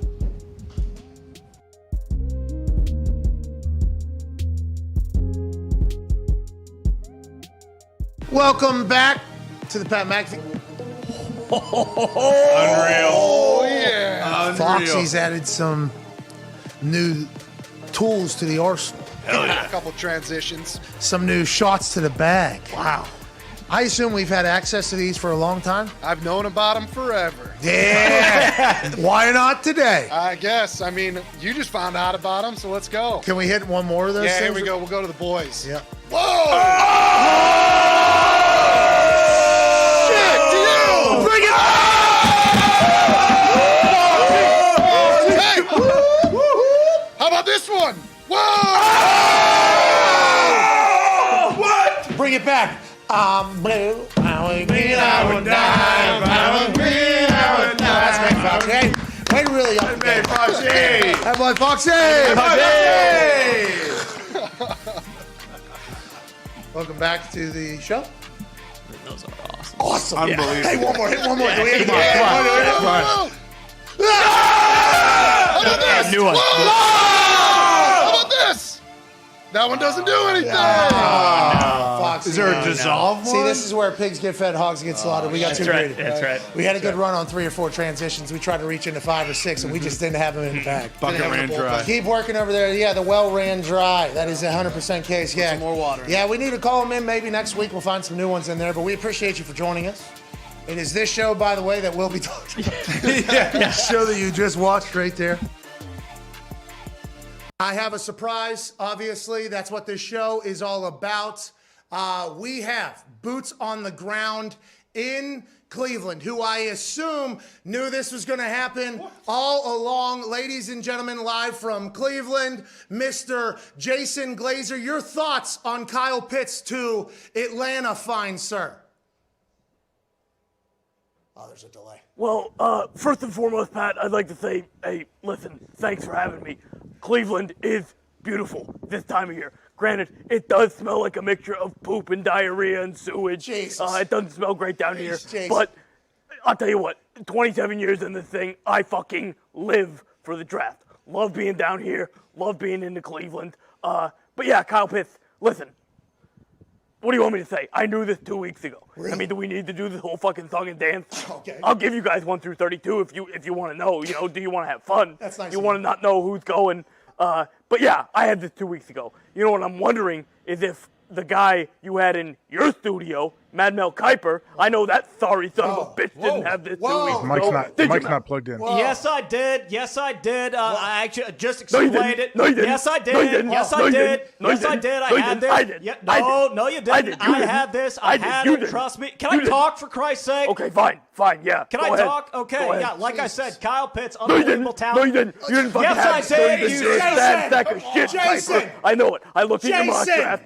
Jason, please relax. Oh my God. I had no idea it was going to get like that. Sorry about that, Mad Mel. Obviously, there's a little bit of content there. He's saying you don't know your ass for a fucking hole in the ground, though, Mad Mel. How do you feel about that from Jason Glazer live in Cleveland? Well, classic move. You know, Glazer looks like he's getting ready to go to a goddamn titty bar or something like that. I mean, dress up, pal. It's the NFL draft. Look at me. I'm dressed to the nines. You know, you look like an asshole. I mean, get him out of here, can we? I mean, is he going to stick around? Can we get him the hell out of here? I think is his microphone still on? Jay, can you hear us? Jay, is everything good back there? Listen, fuck you guys. I'm out of here. I'm going over to the Rock and Roll Hall of Fame. I'm going to hang out with Dee Snider and Twisted Sister. Are you serious? Okay, Jason, sorry. Thank you so much. And ladies and gentlemen, Jason Glazer.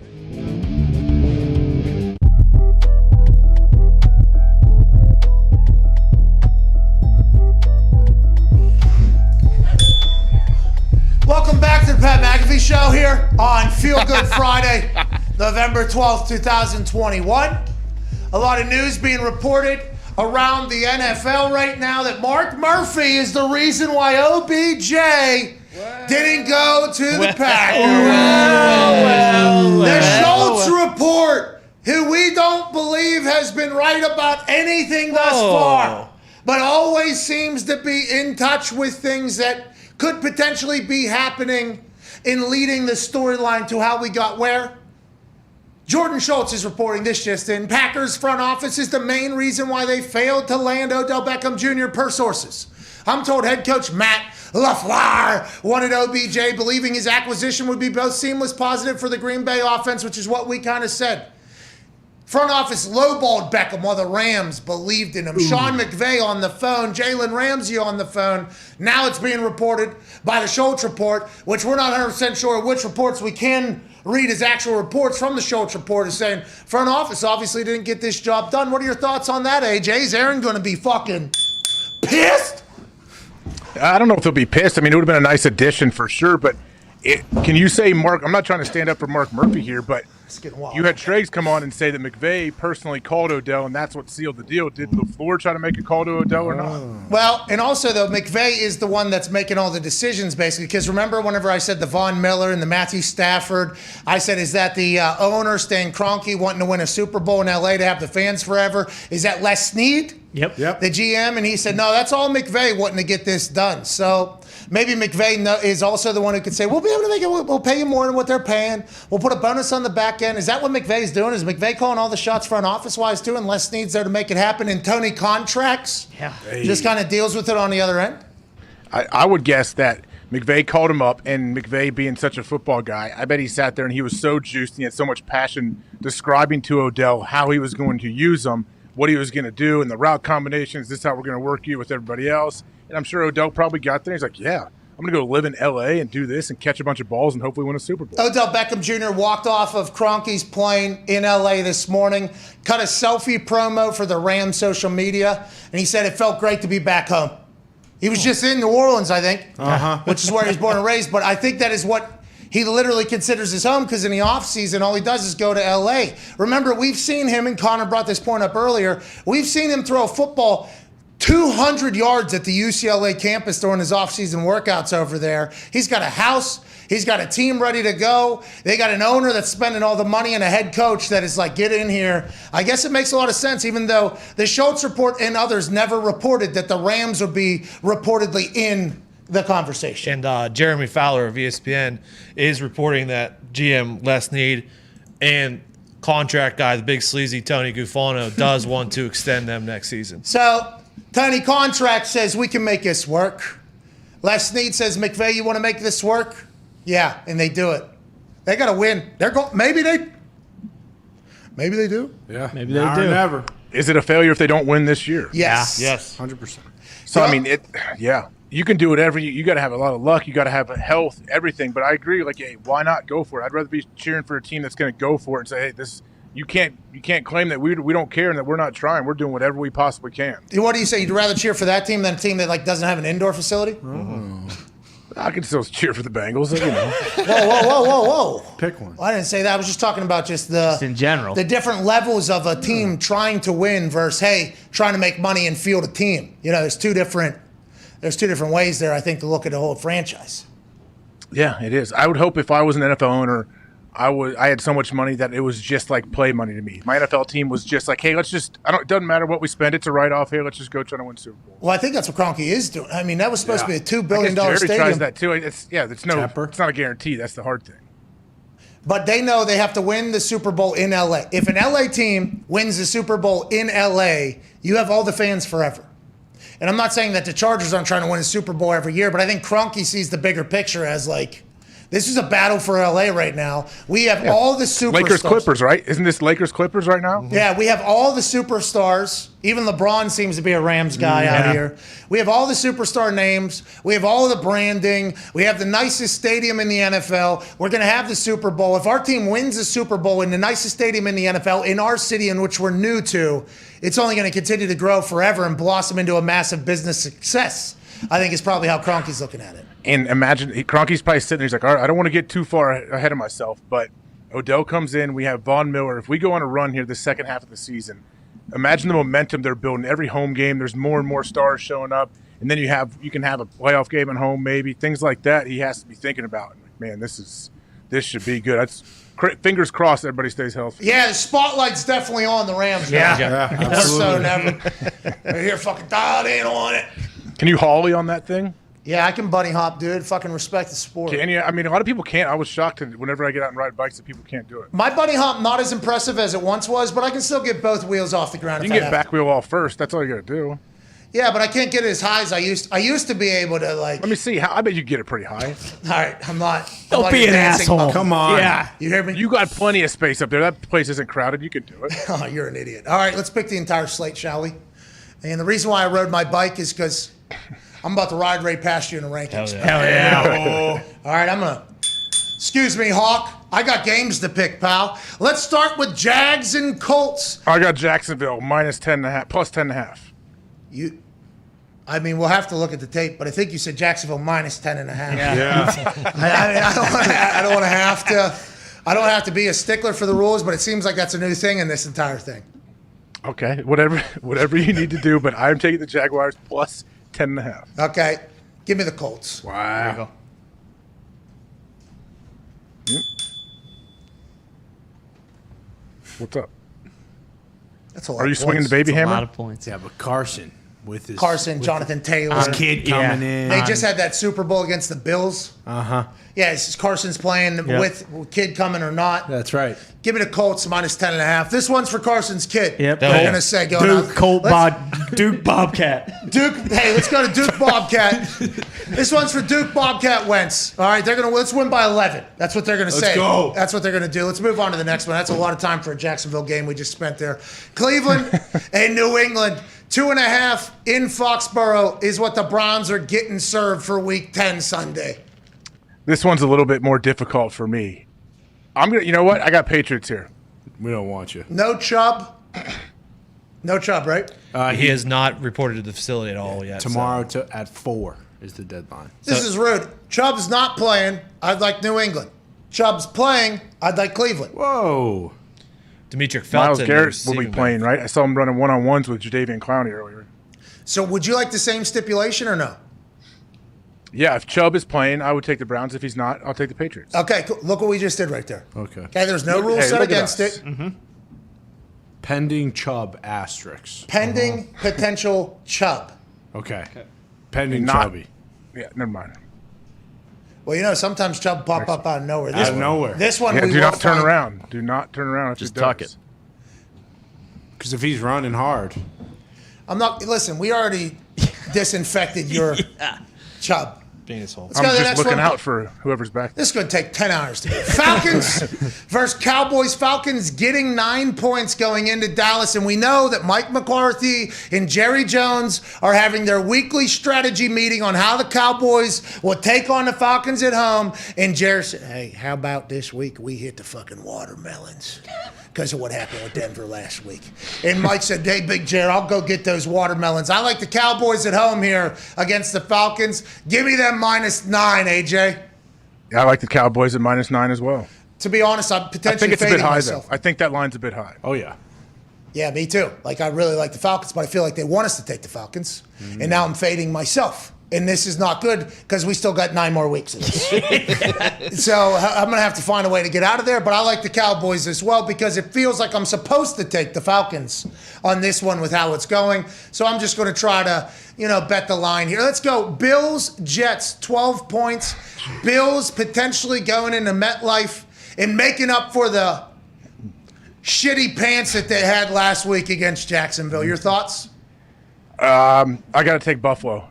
Is it -12? Yeah. Is that high? Yeah, and I hate to do this, but I'm taking the Jets and Mike White. Let's go. Yep. Okay. As long as I like Mike that. White doesn't Bills can still win by 10. That's a lot. Oh, yeah. Bills could still win by 10, which I don't know if I want to do. Or they could win by 31. Yeah, they could. By the way, the Bills have proven that they do that in the past after a loss. They had lost to the Steelers first week, and then they went on to just absolutely motorboat team. Yep. Oh, and Mike White. Mike White. He said that he should have been number 1 overall pick They're after a chanting game and his a name. quarter. Mike White. Mike White. Mike White. Mike White. Mike White. Who we're betting on? We're betting on LaFleur, right? Who's calling the shots with Mike White. Up in the booth now. And Bob Sala, passionate back, maybe. I'll give me the Bills -12.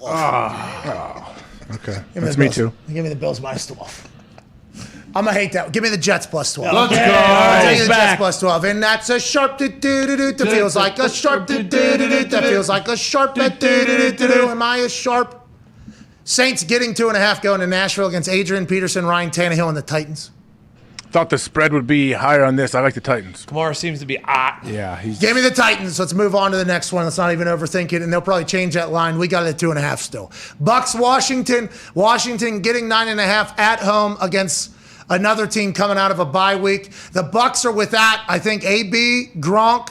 Godwin's going to play, but he's been injured. They still got Evans, I guess. But that whole team is a little bit banged up and did not get healthier coming out of the bye week somehow. Yeah, I think I have to lean towards the Bucks here and take them. Me too. Really? Are we picking the same every time? Have we picked against each other yet? This is one of those weeks though. All the Jags, lines Colts. are huge.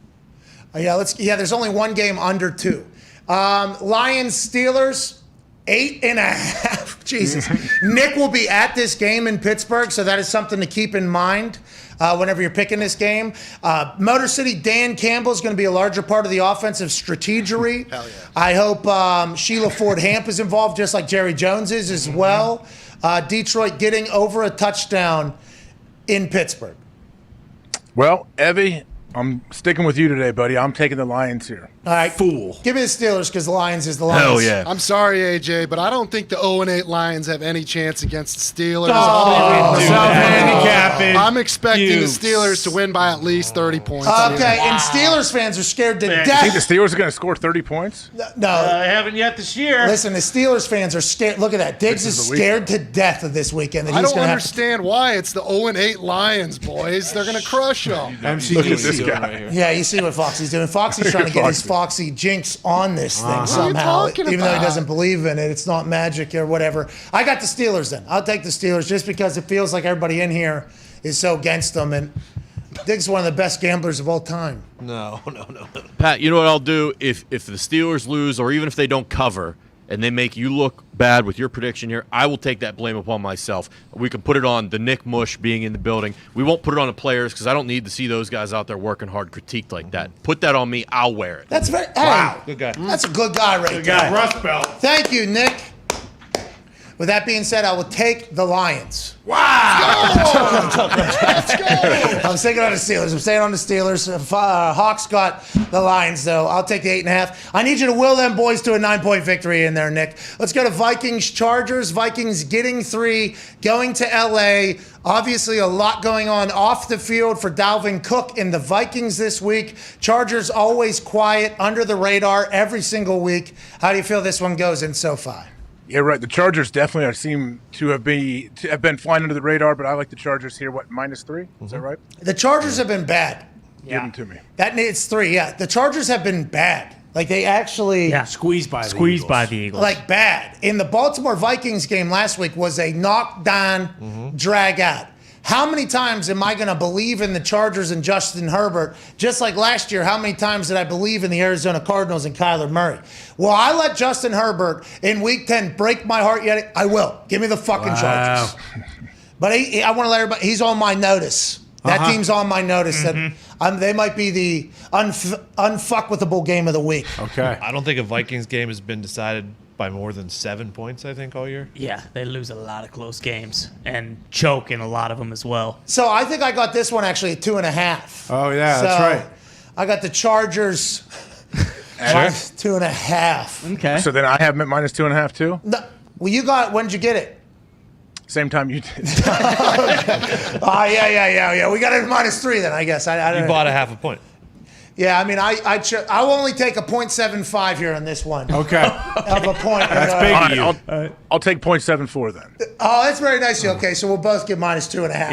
Yep. I like what we're doing here. You know what I mean? We can even put a couple together. We'll start teasing these things. But we bought it at 2.5. If you could get it at 2.5, we would recommend you do it as well. Let's go to the next one here.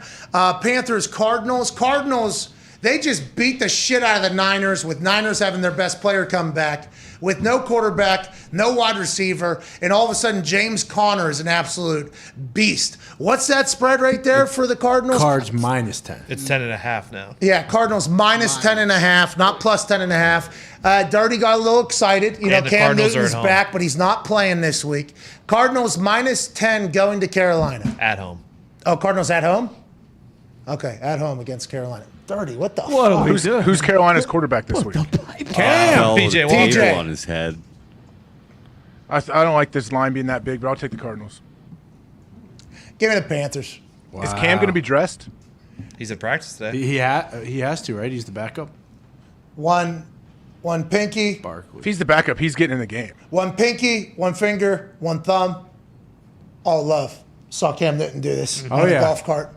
Give me the Panthers. I like the Panthers. Barkley might be the backup also. Let's go Seahawks, Packers, 3.5. Packers at home. Offense being introduced. We learned that the other day. What will the energy be like in Lambeau, AJ Hawk? I think it's going to be a very exciting environment, but I think Russ coming back, it's going to be tough. His finger is going to be probably 30-some degrees, maybe windy, little rain. Hopefully he wears double gloves to give him some grip, but I think Aaron and the Packers figure this out. Oh, is this scorched earth, Aaron? Yes, it is. Oh, yeah. Give me that guy. Okay. Yep. Gets everybody. Yep. I hope his heart's okay. Have we found out if he's going to play or not? Have you texted with him to see if he's healthy enough?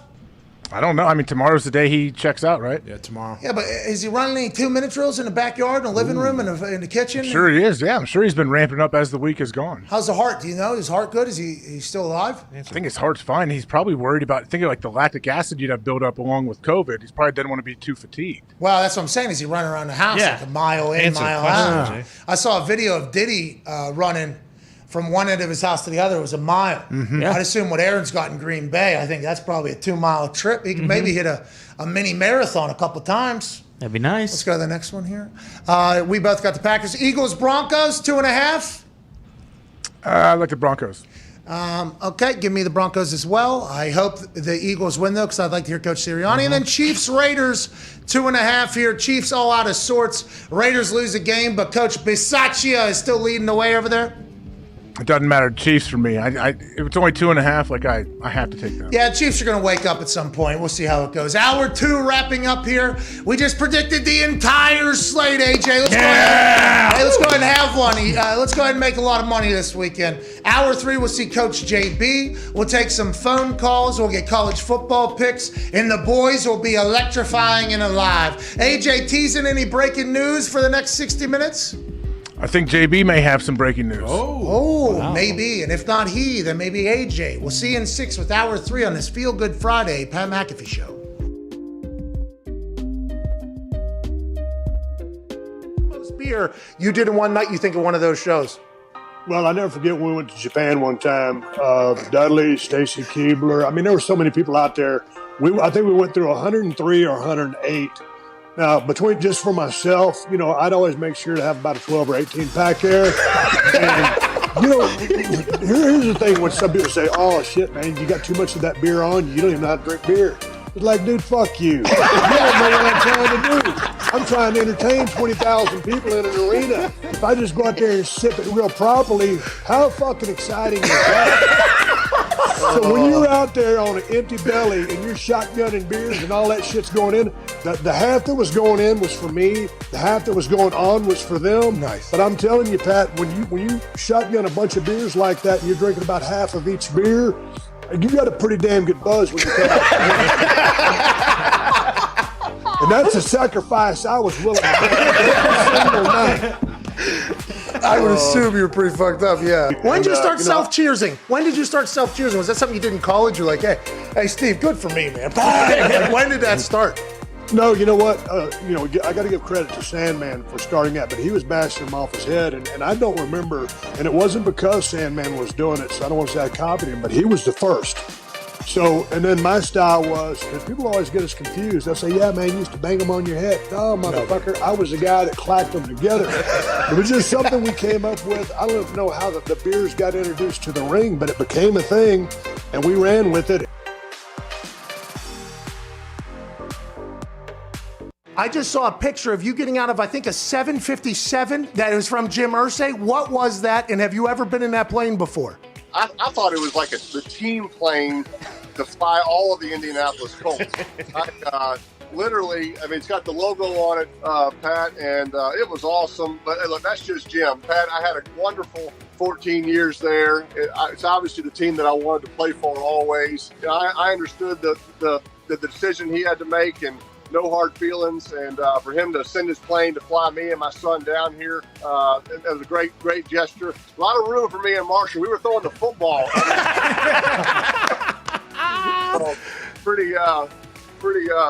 Pretty cool experience. Pretty cool father-son weekend. By the way, as he's moving from event to event right now, you are the best, dude. Where are you headed right now? I'm going to the game. I got Lynch. I got Faneca. I got these guys in the background. Boys, congratulations. Yeah. Congratulations, boys. All right, Peyton. Oh, hey, there he is. Marshall, I hope you enjoyed that plane, pal. Hey, Peyton, last thing here. You talking to Tom Brady, you becoming friends with him. It was interesting to watch. Oh, yeah, take the photo. Take the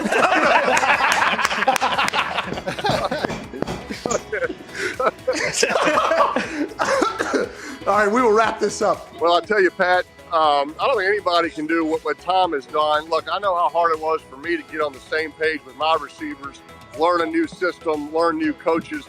But I had a full off season. I was injured. I was rehabbing.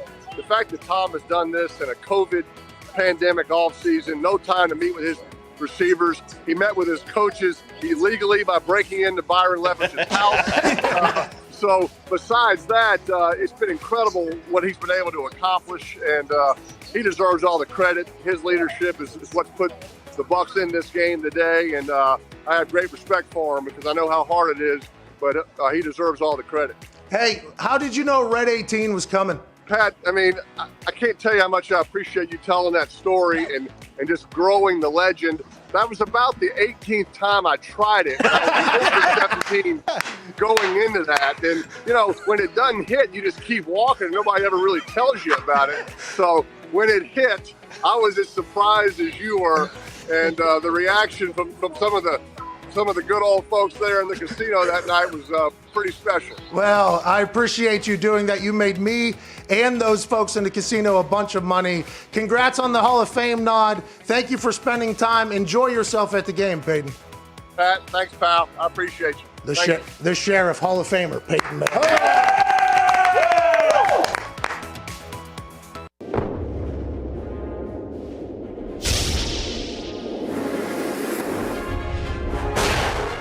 How are ya? I'm Roman, a men's health brand that can dance very well and make you the best you possible. Are you suffering from male pattern baldness? Dahn, we got something for that. Herpes. See ya. Premature ejaculation, gone. No more coming too quick. Allergies as well. And that's not all. We have clinically tested supplements for everything, including erectile dysfunction. Come on! Bye-bye! GetRoman.com/Pat. Be the best you possible.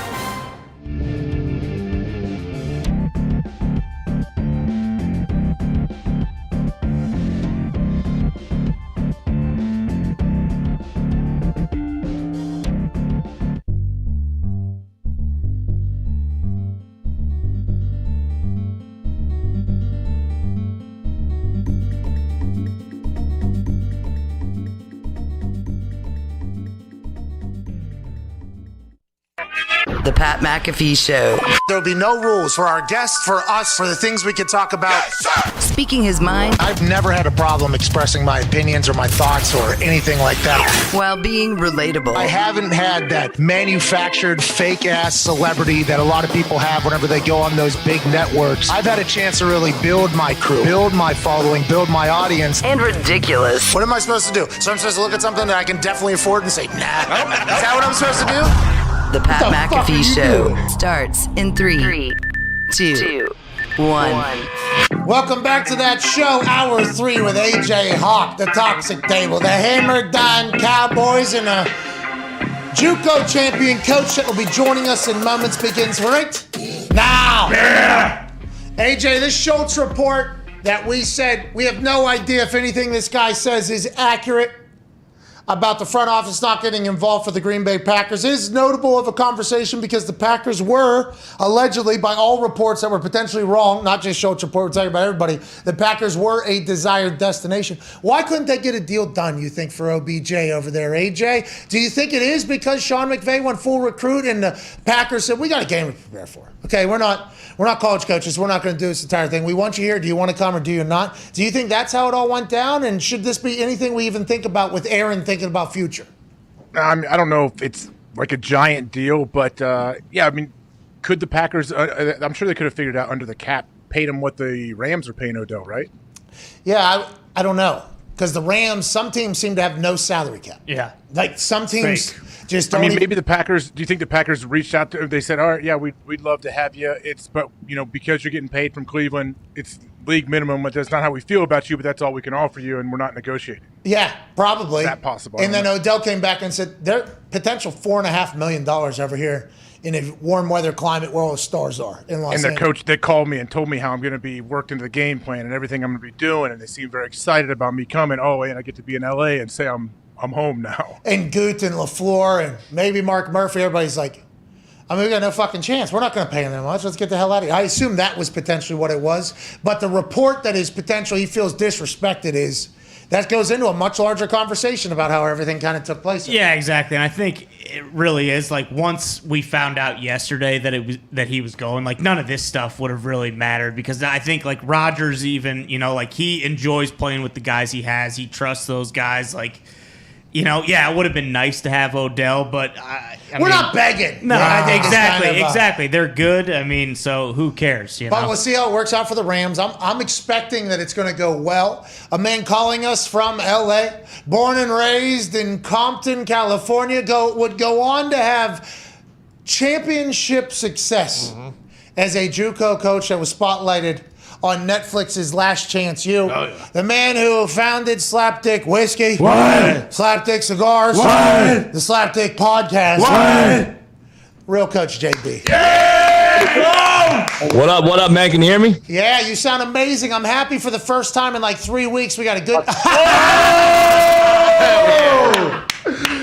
This is from 2 days ago when JB made an appearance in a group text of ours between me, AJ, and JB, talking about how Mickey's is the beer of choice for not only him, but all basic hood drinks. And I didn't know anything about it. You kind of took a shot at me. Is Mickey's something you've drank this is the first time you drank this in 20 years, JB? Yeah, I haven't had Mickey's, man. I just found it and posted it on Twitter. I think AJ saw it. I found one in my outdoor refrigerator, man. So I had one. I posted a live video because I said, I'm going to do it live and see if I really fucking have a Mickey's and really show my worth. You know what I mean? Yeah, absolutely. You gotta have one. Now, do you guys know the story about these? No. All right, so when you crack the top of this thing. Chug that thing, JB. You see this deal right here inside the cap? You see arrow? that? Is that an arrow? So every cap is unique. Every cap has a code in it. So I pulled it up to see. This particular one here means step up. Oh, so it's like a fortune cookie beer? Yeah. It's a fortune cookie. Every single Mickey's top, when you open it, you're supposed to figure out what is inside of it. Is this the first time you've ever done this, or does anybody else know about it? For years. We've been doing it for years. That was like the number one reason you bought these in high school and shit. You wanted to figure out the fucking code that the teachers didn't teach you. You didn't learn shit in school, so you might as well learn this shit. All right. I love the fact that you have it in your fridge like when Bill Carr passed along some Iron City to Tomlin in there. You still have the Mickey's. You're still true to your roots. I respect it. How do you guys not like Mickey's? You do not drink. That thing's 2 years old. Yeah. You guys said it tastes like piss. Yeah. What's that taste like there? You're pretty good? Oh, this is fucking great. What? Here, man. Hey, cheers. I wish I had one over here, man. Cheers to you, dude. We got to send them to you. No. I'm sure I can find them around here. Hey, cheers to you, JB. Hey, cheers to you, man. We appreciate you joining us. Let's get into it. College football. I don't know how you did last week. I heard you made some picks. How'd you do? How'd it go? Nah, I'm shitty. Why? Man, these 17 to 21-year-olds and then half of them in the transfer portal, you can't pick these motherfuckers, right, man? Unless you're just a straight up watching that particular fucking team every game, you can't pick these dudes, right, man? Like Georgia might fucking shit on themselves tomorrow against a team like Tennessee who can throw the ball all over the park. And I don't believe Georgia's faced a passing attack like Tennessee. I still don't think it's going to fucking really matter. I think Georgia's D-line is going to shut the fucking pass down by sacking the quarterback, which people don't realize. But I don't know, man. I don't think it's hard to gauge these things unless you're a full-time handicapper, in my opinion, with college kids, because kids are so just predictable as far as what they got going on. You got guys filming Bo Davis at Texas on a fucking bus as he's cussing them out.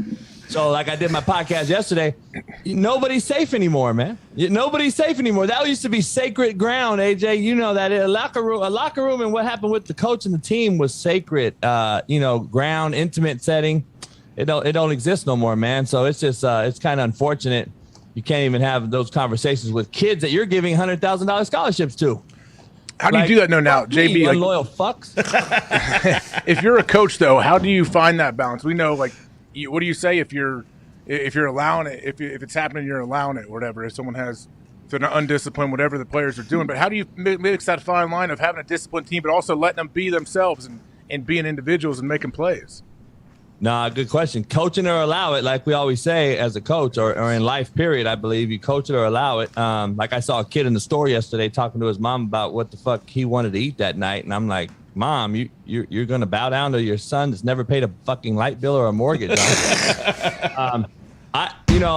Coach it or allow it. She allowed it. I think, Sark and his staff, I think they're players' staff. They're players, players' coaches. So I think they are they have that, reach with them. I think they have that, there's a line there. I just think today's society, these kids, man, I don't think they give a fuck. I really don't think they care about anything but themselves, because they wouldn't transfer this much if they cared about the team. It's not everybody, right? You're just saying it seems like there's an alarming amount of more people, because you're right. Sure. The whole thought of us potentially recording Rich Rodriguez chewing us out in a meeting after a game and then posting it because knowing what's going to happen, that would scare you, right? Yeah, that would never happen. That is something that would never happen. Nowadays, there is no fear factor, and I think it goes back to society. There's no fear factor because the parents can't even hit the kid because social services will come arrest the parent. So, I mean, I'm just saying, think about it. I don't mean hit them in the face. Yeah. I mean, you're going to cause some headways with that one. But we understand it's a different society now than it has always been. But some teams will be able to adjust, some won't. But you're right. It does seem to be. I didn't know this video even existed until you mentioned it. And then the thought of what all could potentially be taken out of context whenever you're trying to coach up people is a fascinating. That could potentially be the next wave, I guess, for coaches. Yeah, like to answer, and to AJ's point, like he asked that question, where's the fine line? In my opinion, like you have to have that it factor, just like you do when you play quarterback or middle linebacker or what have you. I think you got a sense for the ball, you got a sense of where the QB's going as a Mike backer. You got a quarterback wise, Tony Romo, great fucking skill set, top 10 skill set of all time, in my opinion, as far as release, arm strength, accuracy, but could never win a playoff game. So he didn't have the it factor. And I think the coaches are the same way. I think you have it or you don't. The kids are going to buy into your, I think, genuine, real spit approach, or they're not, and they're going to fucking film you. You know what I mean? And I don't know, man. It's unfortunate. Have you heard? This is it right here. If you want to hear, listen to this. Some of you motherfuckers need to get in the transfer booth. You want to go? Get in the motherfucker. All right. I don't want to hear anymore. I understand where it's headed, but I could get your ass in the transfer portal. But I could see how, right, like the player knew he was exposing this, and if he's exposing this, that means he wants people to know, like, hey, this guy ain't it. It's like a relationship issue from the top to bottom, and who knows how they got to this point. But let's talk about that real quick, because a college coaching situation just happened in the NFL literally within the last 24 hours. Sean McVay, I think, recruited OBJ to the Rams, or maybe other places didn't do that. Is that what it is? Just authenticity? Do you think it's energy? What do you think it is to potentially get guys to buy in? I agree. I do believe what you said is accurate. I think it is recruiting. The kid has to buy into what you're selling. I don't think McVay had one fucking thing to do with it at all. Good friend of mine's a wideout coach for the Rams. I spoke to him yesterday. Really, really good friend of mine, goes way back with him. I actually had him do me a favor yesterday, and I'll tell you off the record, but he LA recruited him. It had nothing to do with the fucking. That's the difference between Green Bay and it wasn't Stafford and Rodgers. Obviously, I would take Rodgers, right? But Green Bay can't offer what LA has. I mean, that's just simply put. I mean, there's nothing else about it. You got females here, and you got fucking beaches. You got snow in the beach, and you got both within an hour, and you got mansions in Hollywood. I mean, plus you got the LeBron James factor is real. I truly believe LeBron James and OBJ's relationship had something to do with it. I think McVay calling, though, and also saying this is how our offense could look is potentially a part of it. But you're right. Whenever star fans are calling, which is how it was being reported, and LBJ's out there, and Kroenke, and that old Von Miller, Jalen Ramsey saying, we're going to pick you up at the airport. I mean, that is an all-out recruiting process. Everybody wants to feel wanted. At the end of don't you feel like that? Everyone wants someone. They want to feel like they're wanted somewhere. And that's why I think the transfer portal has become such a thing, because that luster wears off after you get recruited.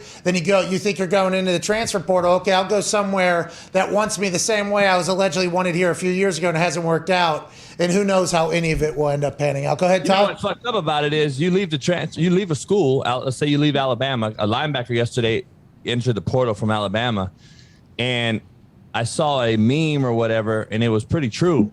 There's a line like it's going to the pearly gates. There's like a line of millions in the transfer portal, and you thought you were hard. It was hard to play at Alabama. It's 10 times harder to fucking get through that portal and find a place that's gonna allow you to get drafted again. Like, you're probably gonna get drafted if you stay at Alabama, dude. Like, that's what I don't understand.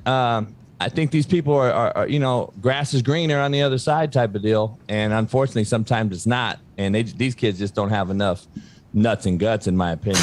All right, I respect. Go ahead, Ty. Coach JB, if Cincinnati gets left out of the playoff this year, do you think that they'll ever make it in? And is it also possible you think that a Big Ten school doesn't make it as well? Yeah, I don't feel how the rule is, okay? How they devised the rule, how they created this rule years ago when they started the playoff and the 4-team deal. I don't think it's right that a team like Cincinnati does get in for the simple fact that, now, don't get me wrong. I don't want to say it wrong. I do love the underdog getting into a playoff if possible. I don't feel it's ever going to happen, and I don't believe it should happen based on strength of schedule, who they play, and based on all the other factors that go into it. Cincinnati's had a great year, unbelievable. They beat Notre Dame, who I think is very average at best, and no one else. If Notre Dame wins that game, though, they're thrusted up into what? The top 2, probably. Oh, yeah. You know? If what? If Notre Dame beats Cincinnati, they're probably thrown right up in there for a big deal. And on the flip side, it's like, well, Notre Dame's not that good. I feel like the current system's fucked. How would you fix it, JB? It is, man. First of all, college football needs a commissioner. They don't have one. They should have one. I don't know why they don't. It's a conglomerate. It's a Fortune 500 company. It's a huge entity. They're making billions. They're running a fucking, non-caring assholes of America, fucking these kids every day possible, which way possible. I think that they should have at least a commissioner, not to slap everyone in the face as hard as they are doing and blatantly getting away with it. At least have a commissioner saying, all right, let's do this, this, and this. Let's really look into the refs on what these targeting calls are causing, which is basically loss of salary for these kids to lose game film every day.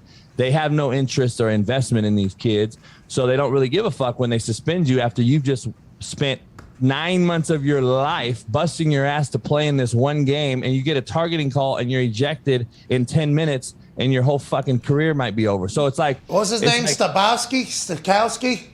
The Clemson linebacker? Oh, Skalski.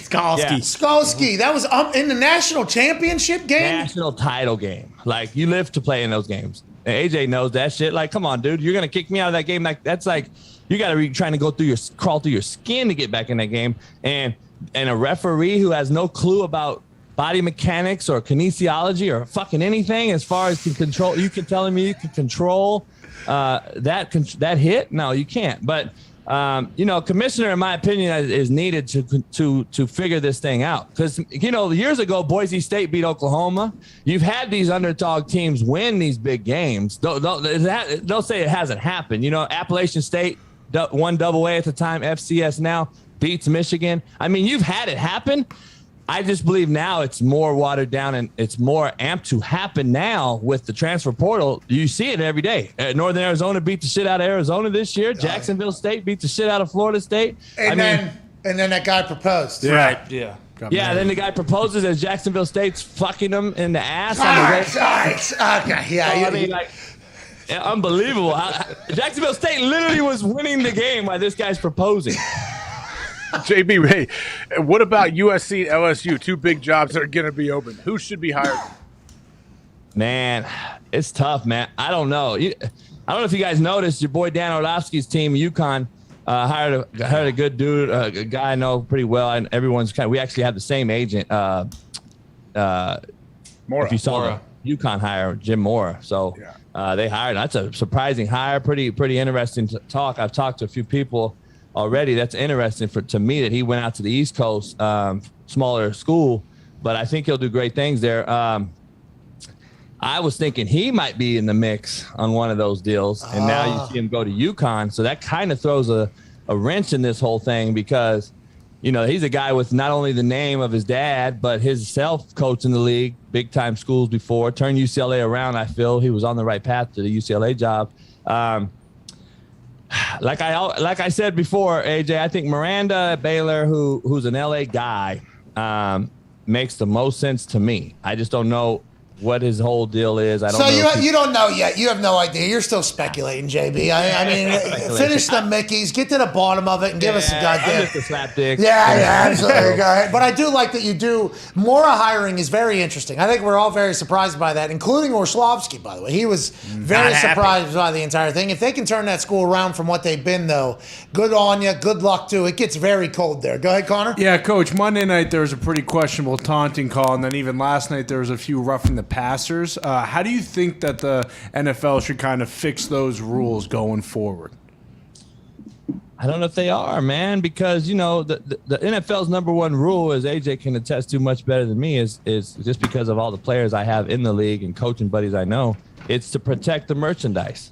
And the merchandise is the highest paid player in the field, which is the quarterback. And so they're going to protect the merchandise. I don't care what they end up doing. I don't think there is going to be a rule change. And regardless of public's persona of it or what we want to do, we all think it's shit. We all think it's pussy soft. We all think it's everything else. Like, nobody's going to change it. There's only one person that can change it. And, you know, I don't think that they are, man. I think it's going to continue this way. And so, unfortunately, it's trickling down to the targeting in the college. It's yeah. School. See, I think it actually went up. The quarterback thing, there was a couple seasons there where the high-end merchandise, the high-end superstar players all got hurt. Remember, there was a couple weeks there where 3 out of the top 6 guys weren't playing for 5-6 straight weeks. And I think that was potentially when the alarm bells said, we got to protect our guys. So then it got, obviously, abuse leads to restriction, and they went the complete opposite direction and penalized it too hard. Then he loosened it up. Now they're back in it. It's just, it's always a fine balance, especially with a sport that is there's so much violence in football. It's hard for, I don't know how they gauge tampering it down. It used to be violent. Still big hits. Hey, there's still some big shots happening, but they're asking people to make decisions in the high speed. I don't know how AJ did it, and I don't even know how you would coach it at this point. I have no idea how you would do it. Last night, the hit in the red zone when the guy hits the tight end in the back with his shoulder. I mean, how are you going to control that? The guy's catching the ball on his knee, falling down. This guy's coming to make a play to make sure that he has to still touch the guy or he crawls in the end zone, right? So, I don't understand how you even put that into your rule book as an NFL or Players Association or whatever. I don't know. That's just, to me, is just alarming. But there's trillions of dollars to be made at some point. They're trying to do what they got to do. Speaking of money being made, we're trying to take every dollar from FanDuel. AJ and I predicted the entire NFL slate, and I feel like we're both going to go undefeated somehow. My picks, $10 to win $12,000. Every week we ride alongside you on the college football slate. Let's get into it, JB. We know you're not a professional. We don't expect you to get everything right, but we are excited for the day that you do, and today could be that day going into the weekend. Hey, shoot for the stars, land on the fucking moon. Let's do it. Hey, let's do it. All right, I got Penn State. Michigan's -1.5. I'm taking Penn State. Oh. Okay. Now let me before I read these off for you real quick. How does Michigan jump Michigan State? How does Ohio State not jump Oregon then? Because see, I think the Oregon over Ohio State is the right choice. Because we're playing on the field for a reason, I thought. And if Oregon beat them, regardless of who else they beat, if they both have the same record, they should be ahead of Ohio State, period, in my opinion. The same with Michigan State. Now, that shows incredible inconsistency, in my opinion, if Michigan jumped Michigan State, but they have the exact same scenario as Oregon and fucking Ohio State. So that's why the NCAA needs a commissioner, in my opinion. But all right, you got Penn State +1.5 against Michigan. Yes, sir. All right. Penn State, James Franklin. OU -5.5 versus Baylor. Baylor coming off a tough loss. I think Baylor's going to cover at least, if not get them. So Baylor's going to have a big one this week, and I think OU's Now, mind you, I've been saying OU's runs over, and they've continued to keep winning. Yeah, so, it seems like you hate Oklahoma. Yeah. It does seem like you have a that's personal. an interesting deal, too. They're staying at number 8, and usually Oklahoma, they bump them motherfuckers into that playoff. You know what I mean? Yeah. Wonder why they're so low. I'm curious on that one. Like, Herb Street, after game 1, he already told that fucking Caleb Williams is the Heisman after he played a half of football. So that was fucking interesting. And also, Herb Street picked Ohio State over Oregon, which just blows my mind. I'm like, I get it. Yeah, AJ's doing the same thing, by the way. Yeah, AJ would do this. AJ did it. He has some fucking merit. I mean, he won a Super Bowl and fucking is a legit dude. Like, quit saying that shit. All right, all right. Get to your next pick. Okay. Mississippi State versus Auburn. I'm taking Auburn with the points. They're -5.5. I'm taking Auburn on that one. After Lane beat their ass. Yeah. Oh, yeah. This is the one. I picked against Georgia in these high spreads before. Georgia's -20 versus Tennessee. Like I did say, I think Tennessee can throw the football better than Georgia's faced. It's a tough one, man. I'm gonna roll with Tennessee covering -20 again. I'm gonna try plus 20, right? Plus 20 on Tennessee. Mm-hmm. Yeah. Georgia's favored by 20. Yeah. Tennessee plus 20. All right. So Penn State plus 1.5, Baylor plus 5.5, Auburn -5.5, and Tennessee plus 20. Do you have one more that we can really lock in? Two more. Purdue versus Ohio State. Ohio State -21.5. I'm taking Purdue. It's a giant spread. Huge. Yeah, I know. That's what I'm saying. Purdue just upset fucking Michigan State. That's what they're thinking, right? That's what they're thinking.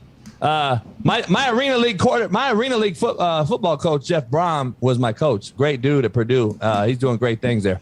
It's my heart. Texas A&M versus Ole Miss. A&M versus Ole Miss. Big game. Last game of the slate. A&M's -2.5. I'm taking Lane and the Ole Miss boys. Okay, plus 2.5. So you like Ole Miss plus 2.5. Purdue plus 21.5 against Ohio. Is that in Columbus? 21. It's 21. 21.5. Is that? It's just 21 and 21.5. Whatever the case, you're taking it regardless. Is that in Columbus? Yes, I believe it is. Hey, do we got eyes on the drum major? Is that thing falling on the way out like it did that for against? Oh, true. We'll have to read the pregame sheets to see how the drum major did with the potential bad aura. Tennessee plus 20, Auburn -5.5, Baylor plus 5.5, and Penn State plus 1.5. Hey, this is the week, Coach. Yeah. Let's fucking go. Let's go. Hey, how about Alabama playing New Mexico fucking State? How do you feel about it? Like, why are you playing them motherfuckers right now? Like, this shit don't make no sense, man. I don't know. Have you guys seen the Chop House? Like you guys say, the Chop House video, Urban and the female that I posted? That I posted. No, we have not. We have not seen that, obviously. Alternate angle. All right. We did see that video. You said it was in West Virginia or Kansas. Have a little bit more respect for West Virginia. I'm not sure that. Maybe. Hey, Pat, why is everybody saying it was in Morgantown, man? Well, there's a chance. You go to a couple bars, there is a chance that's going to happen. Joe. Oh, no. Very little head. Well, I think I broke my hand. So I came home and dropped my fucking Starbucks coffee after being in line 30 minutes. Oh, no. Dropped the bitch all over my carpet over here. The dogs are licking it up right now. So instead of like being mad at anything else, I think I hit my dryer and I think I broke my fucking hand. No! Oh, shit. The Maserati sunroof broke. Oh. $2,000 to fix this fucker. So it's been in the shop for 2 days. And so I'm driving the Cadillac truck right now. Okay, we're back. We're back. Not a bad trade-off. Yeah, you're back to the room. We appreciate you for joining us. Ice that hand down. And hey, you sound like one of the most basic humans of all time. I spilled my Starbucks, punched a wall. Yeah. It's all right. I mean, yeah, no shit, right? That's just normal shit to me. I mean, I don't see no problem with it. I hope nobody calls fucking anybody on me. So, you know. Ladies and gentlemen, Coach JB, we appreciate you, man. Yeah, Coach! Man, just to live in his world 48, 72 hours. Yeah, just one time. Wouldn't that be awesome? A lot of dogs. A lot of dogs. Dogs are good, too. He said to come around the other. We followed along on social media after obviously not great happened during the birth of his new puppies. But, man, he likes Penn State plus 1.5, Baylor plus 5.5, Auburn -5.5, Tennessee plus 20. That's huge, right? Yes. Purdue plus 21.5 in Ohio. That's huge at Ohio State. That's huge number. It is with how well their offense can get going. Purdue, but the Tennessee game, 20 points. Like, isn't that like Georgia doesn't score a ton of points? So I know their defense is lights out though. Yeah, the defense scores though. Yeah. Okay. It's in Tennessee. It's in Knoxville. Good old Rocky Top, Rocky Top, Tennessee. Does anyone talk about Tennessee anymore? What? Nah, Tennessee's dead. Like, do I have a bias because I'm not an SEC guy? I feel like Tennessee used to be up there with like top 5-6 teams. Yeah, Peyton was their quarterback. They're having I guess a much better after year. him though. It was still pretty big. They became a punter university, though. A lot of punters came out of there. They started getting known for, and they also have one of the most gorgeous stadiums. I mean, that orange. Beautiful. I normally hate Giant. the color orange. That place is gigantic. The orange is electrifying. Going down to Rocky Top with SmackDown down there. What a beautiful visuals that place. But they have stunk ever since they started, handing out McDonald's bags with double cheese, extra cheese.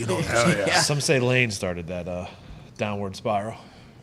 Lane Kiffin killed Tennessee. A lot of people do say that. Lane Kiffin killed Tennessee. Oh, Lane killed Tennessee. Is that what happened? Some people say that, but Josh Heupel's got the boys buzzing this year. Yeah, they are buzzing down there, and they might lose by 19, which is cool with everybody. But if they lose by 21, that's going to be tough down there. The Ohio State team, you watch them closer than I do, and I think I won a raffle to watch Ohio State game with you. Yeah, you did. What happened? Well, you haven't set up any plans to come do it. Well, if they make the playoffs, maybe I'll give them a chance to watch it. Good idea. You know what I mean? That's nice of you. Yeah, maybe. If they make it, maybe I'll take you up on the raffle that we won. They should be in Indy for at least the Big Ten championship, so maybe you make AJ lug his lazy ass up here. Yeah, Not just him, by the way. It was his family too. Oh, really? Yeah, it was the whole family. Axel. It was Bob. No, Bob was involved too. And his family. And Bob's in. Here we go. Everybody's family. Yeah, we should go get that before we hit to a break here, and I might hit What the are you road. We got something that I think I've earned at this point, and I don't know how it'll be displayed in the office. It'll probably be gifted to probably AJ if I had to get. It's probably hey, Merry Christmas. I'm good. I have enough things. No, Merry Christmas, AJ. Hey, Happy holidays. Happy holidays, man. Hey. Yeah, here we go. We got a gift for you, man. It is. Oh, this thing's awesome. It is absolutely incredible. People have been talking about it, and we won't get the best use out of it. Hey, Merry Christmas, AJ. Hey, Merry Christmas, AJ. Merry Christmas, dude. Hey, you got that at the charity event, man. You won that in the one little duck pond auction. Did I really? Yep. Hey, good for me, man. I did not know that. I thought this was a gift potentially for me to gift to you. Yeah, it was a gift. I'll gladly. I'll put that up right in my basement, right by my squat rack for Bob. Oh, yeah. Get deep down in there with General Bob looking over. Get down deeper. We're testing body fat. Hell yeah. General Bob, this is awesome, man. It's great to be here. Thing is so professionally done. This is the nicest jersey framing I've ever seen. That in my is a entire life. massive frame. Is that game worn, or was Mark Mangino wearing a Bobby Carpenter jersey? And that's what they game worn.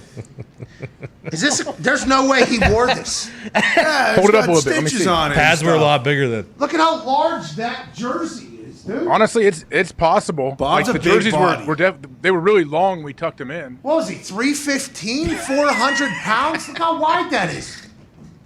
You saw him in the Tarzan costume. Anyways, Big son bitch. I would like to at least get my auction winner thing of watching a game with you and your fam and General Bob and his fam. Oh yeah. I'd like that to potentially happen. Maybe, maybe I'll come back to your little code event. Hey, we're waiting on you, man. Whenever you want. Ride the bike down. You can probably ride the bike over. It would only take you a couple hours. Well, I'd have to recharge. It can only go 50 miles. How far are you? 3 hours. Do the math. 180, about 170. It would take 4 charges. We'd be able to make it. What's up, Tone? Matt LaFleur says David Bakhtiari will be doubtful for the Seattle game. Oh, no! We thought we had talked Diari back. The draft was practicing. He was maybe being debuting in the very, very, very, very near future, I believe is how Aaron described it. But now, with one more week of preparation, Bakhtiari will be all the way back to 100%. Why rush him back if we haven't had him this long? Is that what you're thinking, Tom? Bingo. Let the guy get healthy, and then, guess what? He's going to be eating pancakes every Sunday. Bring the we'll syrup. be just fine. Bring the Bakhtiari syrup because the pancake train is coming back. But not this weekend. Maybe he needs to get off that souped-up golf cart and on one of these bikes to really get the rehab going. Smart. You know what I mean? He's driving around with Aaron too much on the nicest golf cart of all time. Yeah, what is that bike called again? What's the brand? Serial one. Mm-hmm. Yeah, he'll probably go online and get one tonight. He should. It's a Harley company. It is. It is Harley. Is it really? Harley's Milwaukee, so it's the Green Bay connection, too. Oh, that's perfect. Yeah, Makes this too is. much sense. I think this is Milwaukee as well. All right, get into a break. I do. I think Serial One No, it is is. Yeah. Milwaukee. Two companies, but Harley is involved. Now Bakhtiari maybe gets involved. Ooh. Like Facebook and Meta. Well, Meta's. No, I don't think so. No, Meta's the This parent. is two. That Harley isn't the. It is just like it's a. Same level. An offshoot, if you will. Yeah. Gotcha. It's not the Meta. Yeah, the Meta head Tree. company. Yeah. What a move, by the way. Yeah. We're talking about Meta now. Is it still Facebook? Yeah, but we're Meta. Because Facebook's too toxic. Instagram now says Instagram presented by Meta? Really? Nice, dude. Wow. Sweet. Shout out Zuck, dude. You're figuring it all out. Nice job, Zuck! So nobody will even think about all the stuff that potentially happened. It's No. a good rebrand. What stuff? What stuff? Not with Meta. No. That was before Meta. Yeah. Zuck is still kind of a freak, but Coming from a guy wearing a 4-year-old sunglasses. Yeah. no, at least 10 to 15. All right, show's back in 4 minutes. I'll see yous on Monday. AJ and the boys take it home. I got to hop on a plane to Norfolk, and I got some meetings to attend. Oh, Hey, here we go. Hey, AJ, What's up? I'm up to something. In Norfolk, you meet with some military people there? It's Norfolk, Virginia. Yeah, come on. The Nah, best. Norfolk. Hell yeah. That's what I was told by somebody who's near Yeah. Norfolk, Virginia. So I'm going to say that on SmackDown. I was told by Yep. the residents resident, of yeah. Norfolk, Virginia. So get ready for that tonight. It should be fun. We picked the entire slate. I hope you win. I hope everybody has the best weekend of their lives. We're having a giveaway. Hashtag PMS Feel Good Friday. Because of the back-to-back weeks that we have had record numbers of people watching the last 2 weeks. How many days is that? That's 10 straight days? Yeah. Times it by 2 because it's been 2 weeks. Oh. How about $20,000 to be handed out? Hashtag PMS Feel Good Friday. Take a picture of wherever you're watching or listening and go ahead and post it on Twitter to automatically be entered. We'll have 20 winners of $1,000, just like we had 10 winners of $1,000 last week. We can't thank you enough. Hashtag PMS Feel Good Friday. Hope you have the greatest weekend of all time. I'll see you, AJ. Cheers to everybody.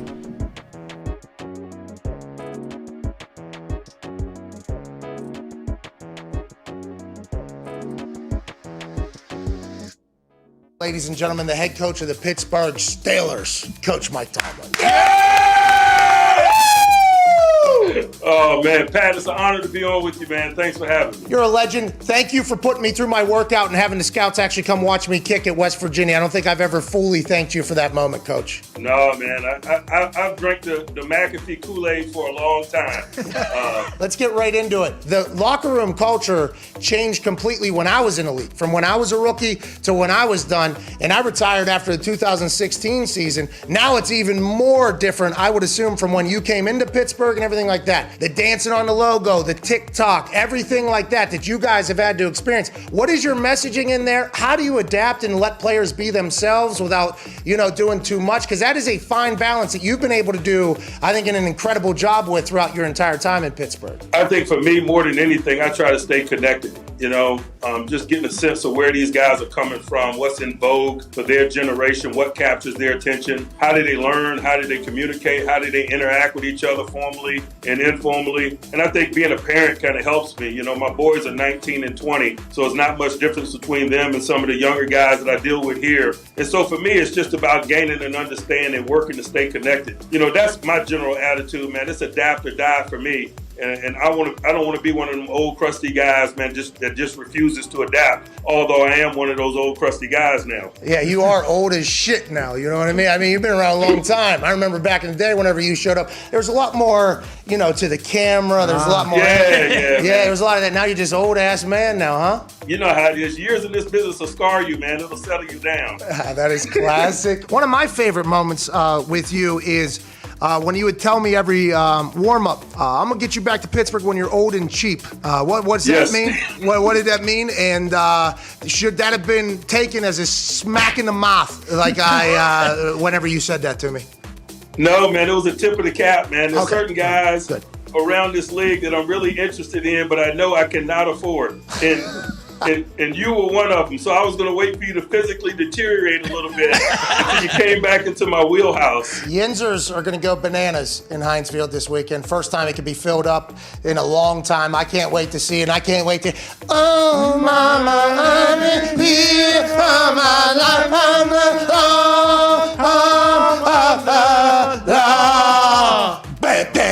Is that your alarm clock? Yeah, just say yes, by the way. Yeah. It's my ringtone. It's my alarm clock. We appreciate you, Coach T. Last question before we let you go.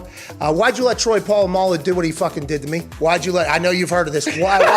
Well, that's a short side of the field. That's bad football. You guys coaching unsound football over there in Pittsburgh? How did that happen? We know you and love you as a man. But on Sundays in the fall, man, you're the nameless gray faces that we... All right, ladies and gentlemen, head coach of the Pittsburgh Steelers, never had a losing season, absolute legend, two-time Super Bowl champion, Mike Tomlin. Yeah! Thank you, Coach.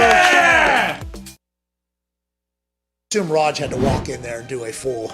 You know what I mean? Yeah, curtsy. Hey, we're coming. We're bringing a big sports stooge thing over here. Is that okay? Yep, deal. Perfect. Let's get some tea. Let's get the fuck out of here. How do you think that went between Raj and the Queen? You think she liked them? Yeah. I bet she liked them. She probably knows a lot. Like, what if she's sitting there and then all of a sudden she's like, so what about the Sean Watson situation? What about the Sean Watson situation? What about the Sean Watson situation? That was spot on accent. Hit that one out of the park. Like, what if she's really dialed in to the NFL?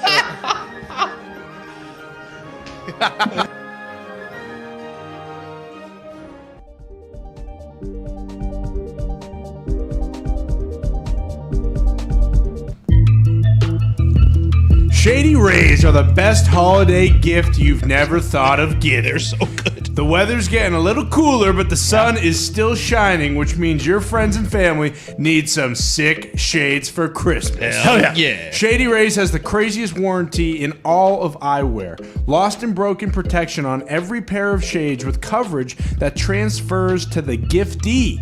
No need to accept the fake smiles and handshakes either. Shady Rays offers free returns and exchanges, so they'll exchange the pair they're not feeling so much for the style that they love. That's awesome. This holiday season, Shady Rays is making gifting easier than ever with the limited release of premium gift sets. Each gift set includes your choice of polarized shades, a sick custom holiday gift box, and a free hard case for protection on the go. Not only are you getting the total package, but you're getting it at a Black Friday level price. When you shop gift sets, you're saving up to 50% off the regular price. Less stress, more savings, and you can't beat that. Hell yeah. Shady Rays has a huge selection of gifts for men, women, and even the little ones. These sunglasses right here. That's right. Get them to the little ones. Head to the link in the description of this video right now to shop and save on Shady Rays holiday gift sets while stock lasts. Beautiful read there, Connor. Pat, for anyone that doesn't know, Pat had taken off to SmackDown. Where's he going this week, guys? Norfolk, Virginia. Oh, you're right. He just mentioned all that before the break. Yep. But we're going to be bringing it home here the last couple minutes on Sirius and on YouTube. But I want to go to the 5 Hour Energy phone line. Zeke, I don't know if it's you to pick it up or not, but there's a guy, Paul, in Fort Worth, I believe. All right. Can we dial him up? Texas. Huh? Texas. Hey, what's going on, boys? What's up, Keep Paul? moving. What's going on? AJ, it's Cow Town. Yeah, figure it out. It's Cotton, Texas. It out. I love that Pat's got his Cow Town kickers going. Wish that he was still on the phone, but that's all right. We will prevail. I got a statement for you boys. and I want you guys to, agree or disagree. Going back to the L.A. Rams, Stan Kroenke moving the team back to Los Angeles. Why are you so red? Is the reason why they have Matthew Stafford, Jalen Ramsey, Von Miller, and now OBJ. They're not going to St. Louis, all right? If Kroenke didn't move back and have the cojones, move them back and pay St. Louis millions and millions. That's a great point, Paul. Hey, you're right. Are there a lot of other people standing up for this owner? I feel like this owner is not, beloved by other people around the world. What do you guys think? Well, they hate him in St. Louis. They asked for $1 billion, and that's why they rejected the $100 million offer that he made, I think, yesterday or today. So I believe not many people love Kroenke. Was that an agree or disagree that those players are on the Rams because they're in L.A. and not St. Louis? Is that what I heard? I believe so, yes. I would agree. Yeah. I would agree that they would safe. rather go to L.A. than live in St. Louis, yeah. I'd say and playing in St. Louis in there I don't know, have you guys ever been to a game there? It was, they had a good atmosphere. They had good fans, but man, that place was not really kept up too well. Yeah, when the Battlehawks were there, they were going crazy, waving those white towels. So I assume they do have a pretty rompous fan base.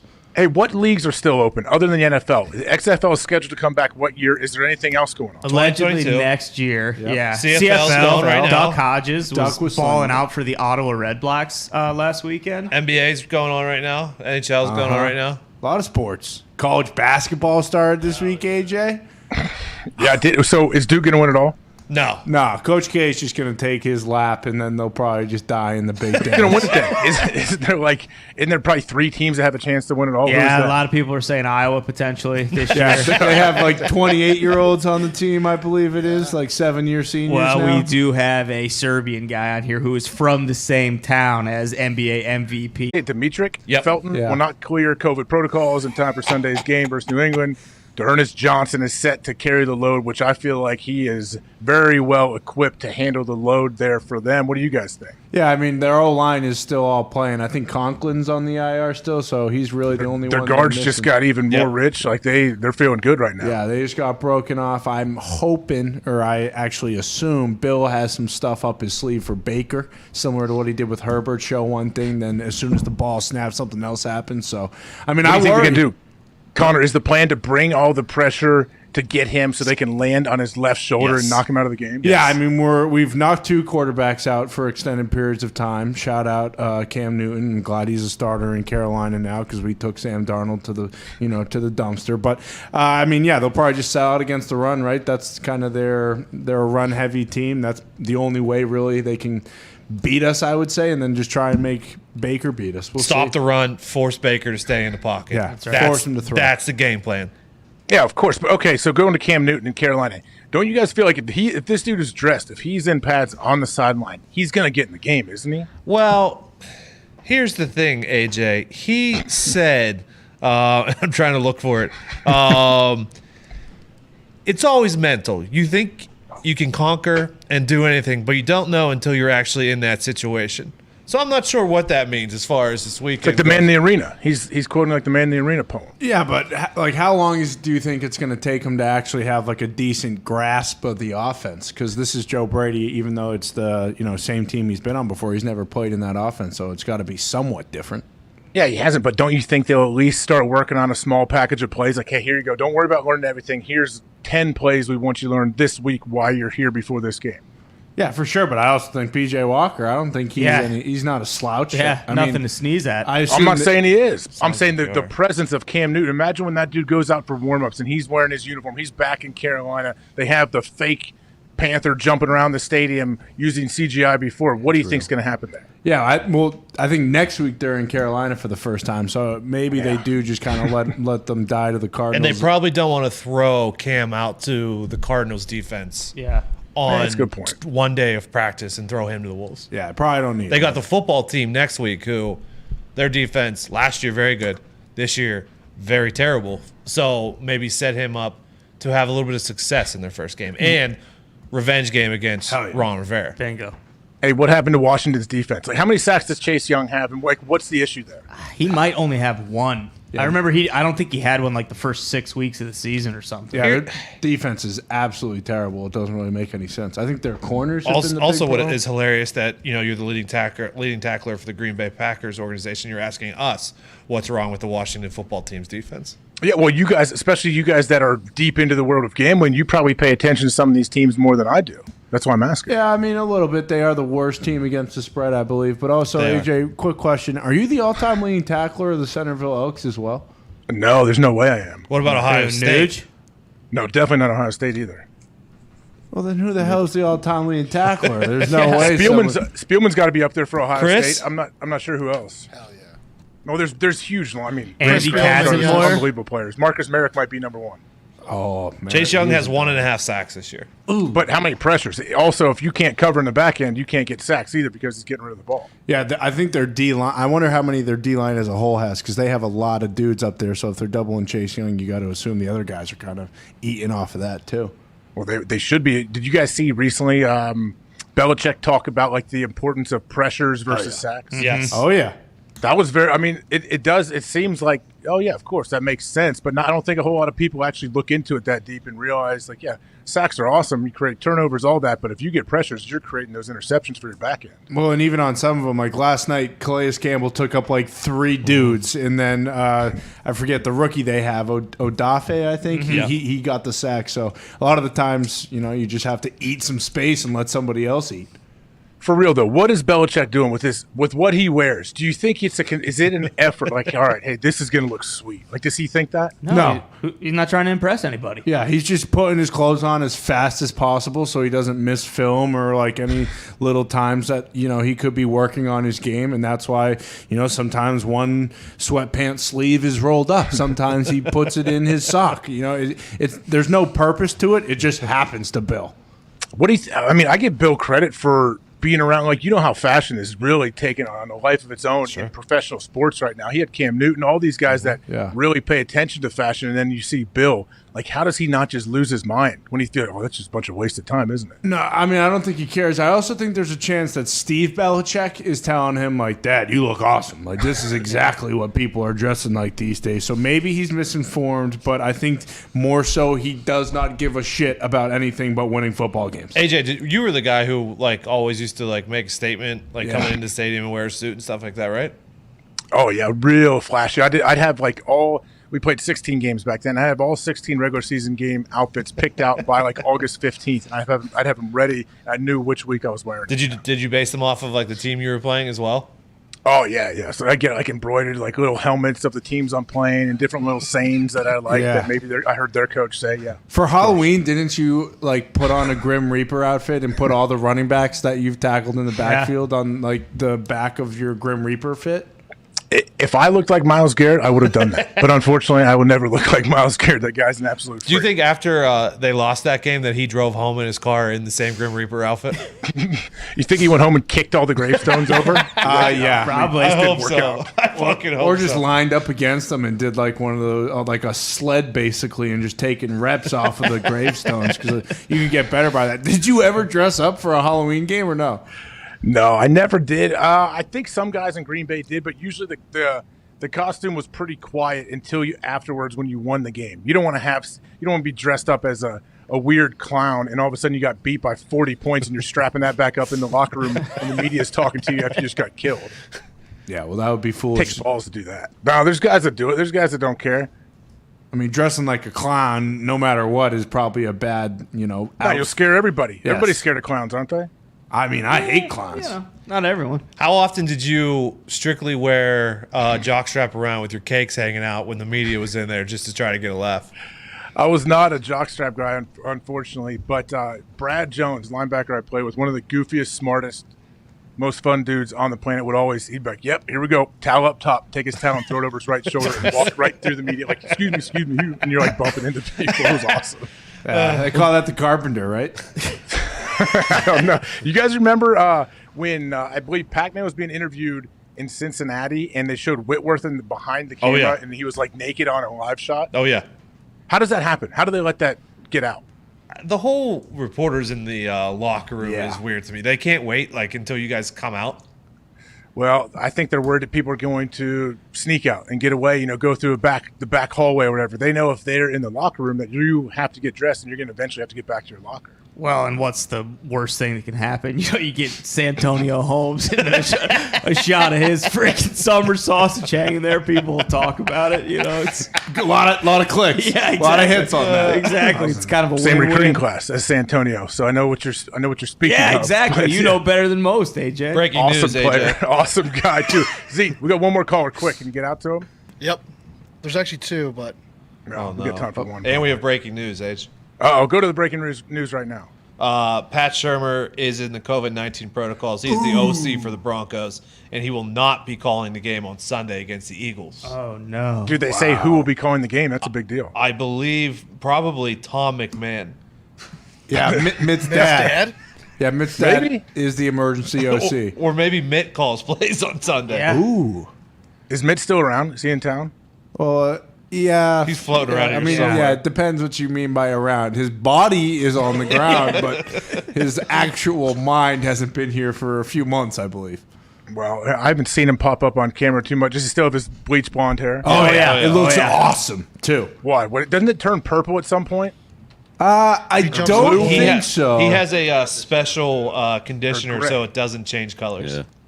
Oh, he does. Yeah, it's the same. You can see the roots already coming back up in. So, I mean, I don't know how much longer we have with Blonde Mitt, but it's a great look. His roots are popping up in rows.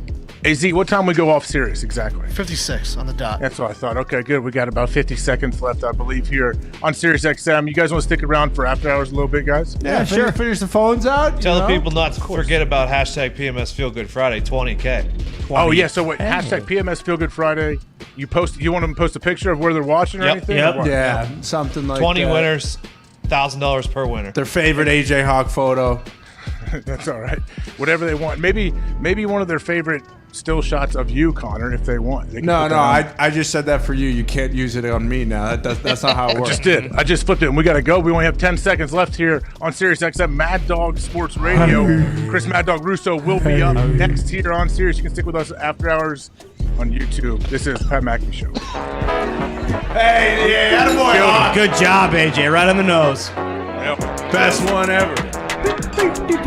For you, though. Oh, Foxy, you dog. Evie.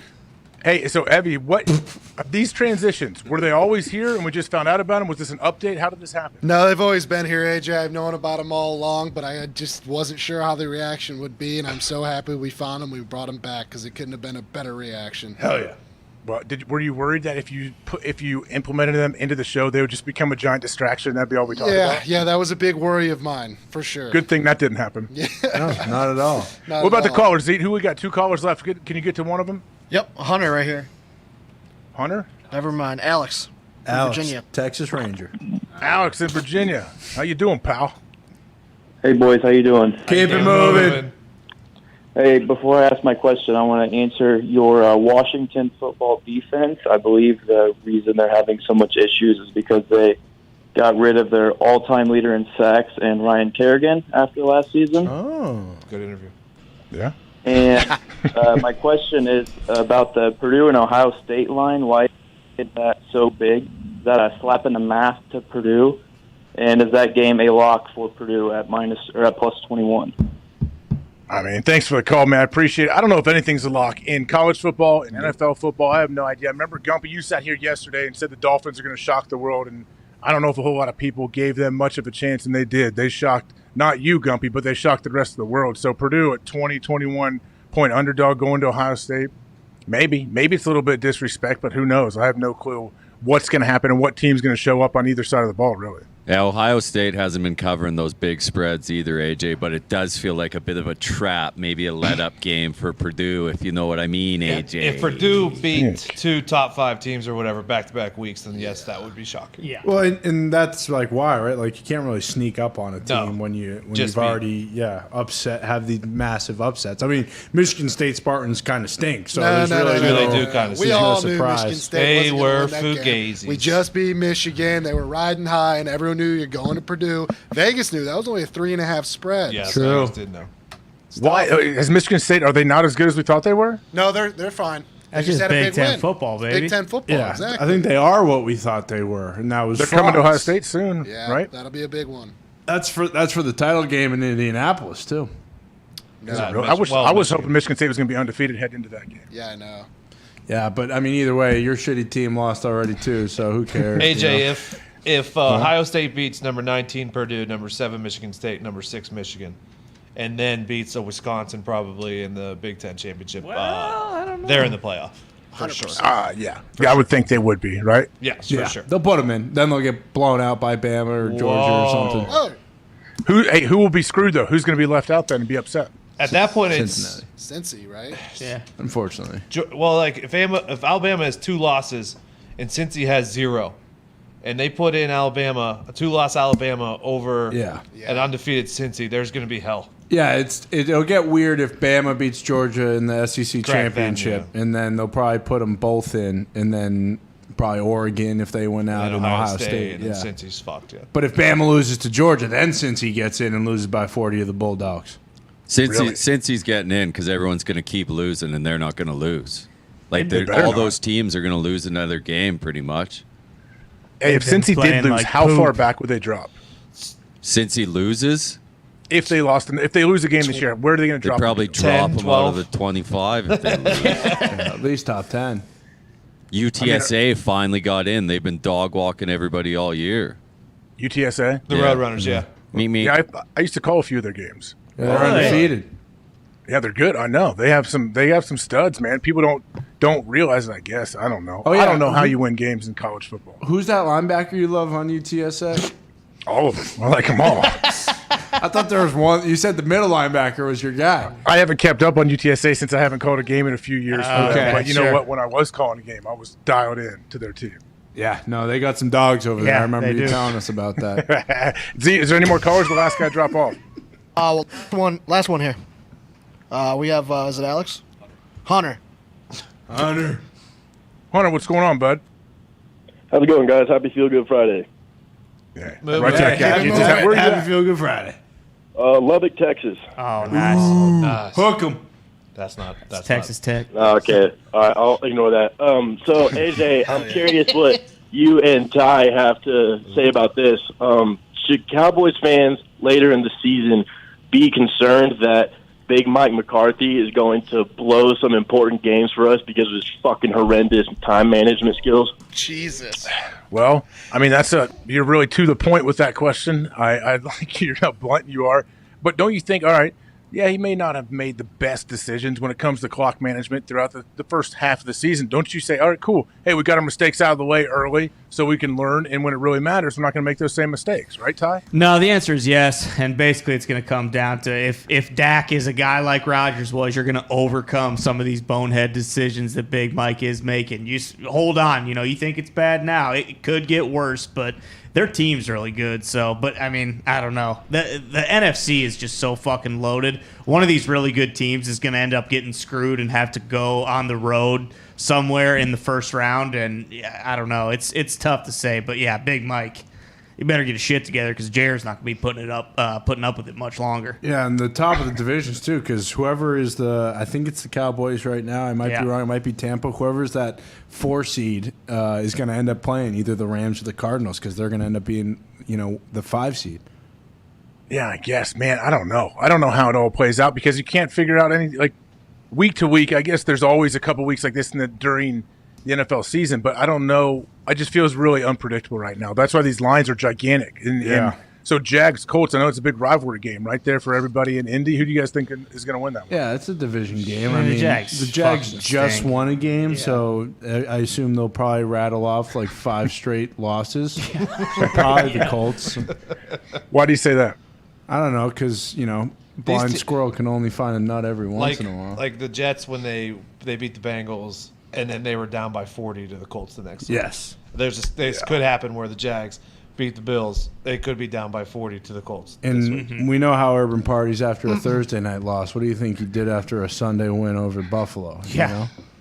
I mean, I'm really curious how his time there continues. Like, what his tenure will be like. Remember earlier, like a month ago, we were saying, Well, yeah, I mean, maybe he'll make it to the end of the season, but after this year, we don't feel like he'll be there. Where do we feel now? Well, I tweeted out after they won that they should give him a 10-year extension, and a bunch of people actually were saying, like, he absolutely just got himself another year with that win.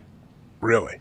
I still think he's gone. So do I. I don't know. I don't know if I think he's gone. I don't know, man, because he signed a, at least a 5-year deal, I think. Tell you what, if the Chop House didn't happen, I think he'd be gone. But now that the Chop House happens, it's humbled him, and he's going to have to stay there and fucking build up the rep. I mean, he should. He's got a pretty good little young core over there. They haven't even used ETN this year.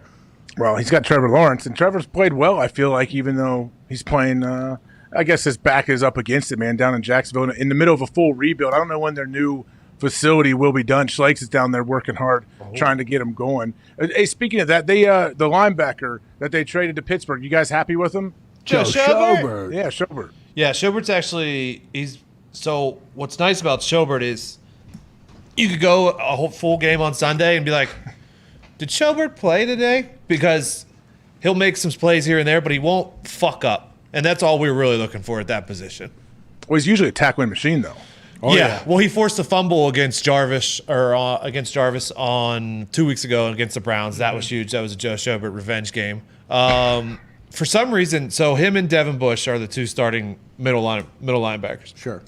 But for dime and nickel, third downs, they're coming out and Bubby Spillane is going in, which makes absolute no sense to me because Bubby is just a freight train. Superior athlete.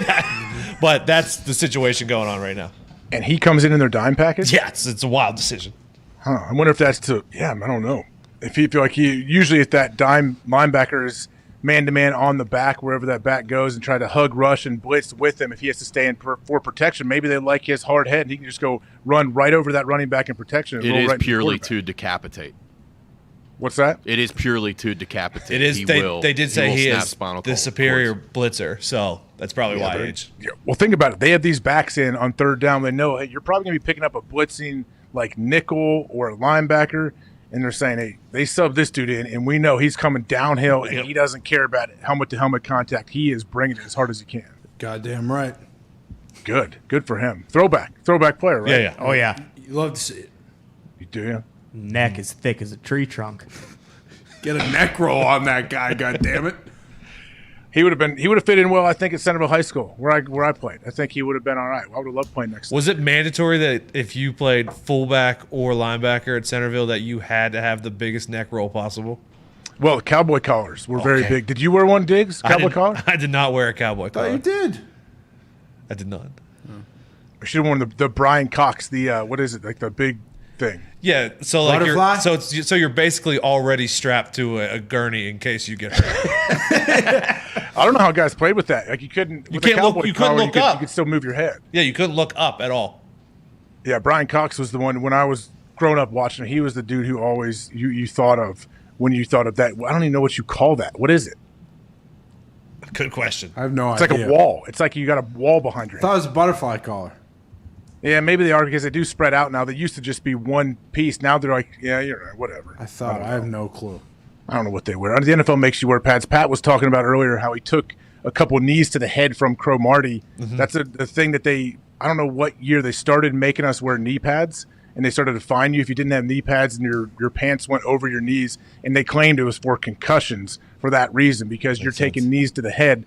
And so I tried to say, so you're telling me a 1/4 of an inch thick tiny piece of foam is going to keep me from getting knocked out when someone running 20 miles an hour knees me in the side of the head. Well, they'll argue with you and saying, yeah, that same 1/4 inch thick piece of foam is in your helmet. It's supposed to do that. So there's a little bit more, I feel like, in your helmet than the little baby knee pad that you'd have to wear just to make sure that you comply with the rules so they don't fine you $20,000. Well, how hard was the guy picking him up and putting him down before contact was made?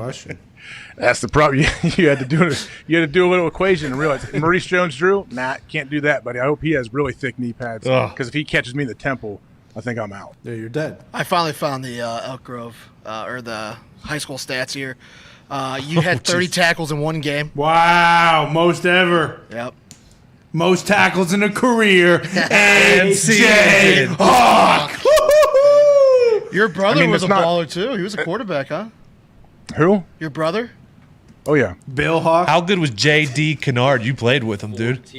First off, I got my years wrong. I got done in 2002. Okay, so you didn't play with J.D. Some Kennard. No, tackles. I did. Were you Kennard was, playing wide receiver too?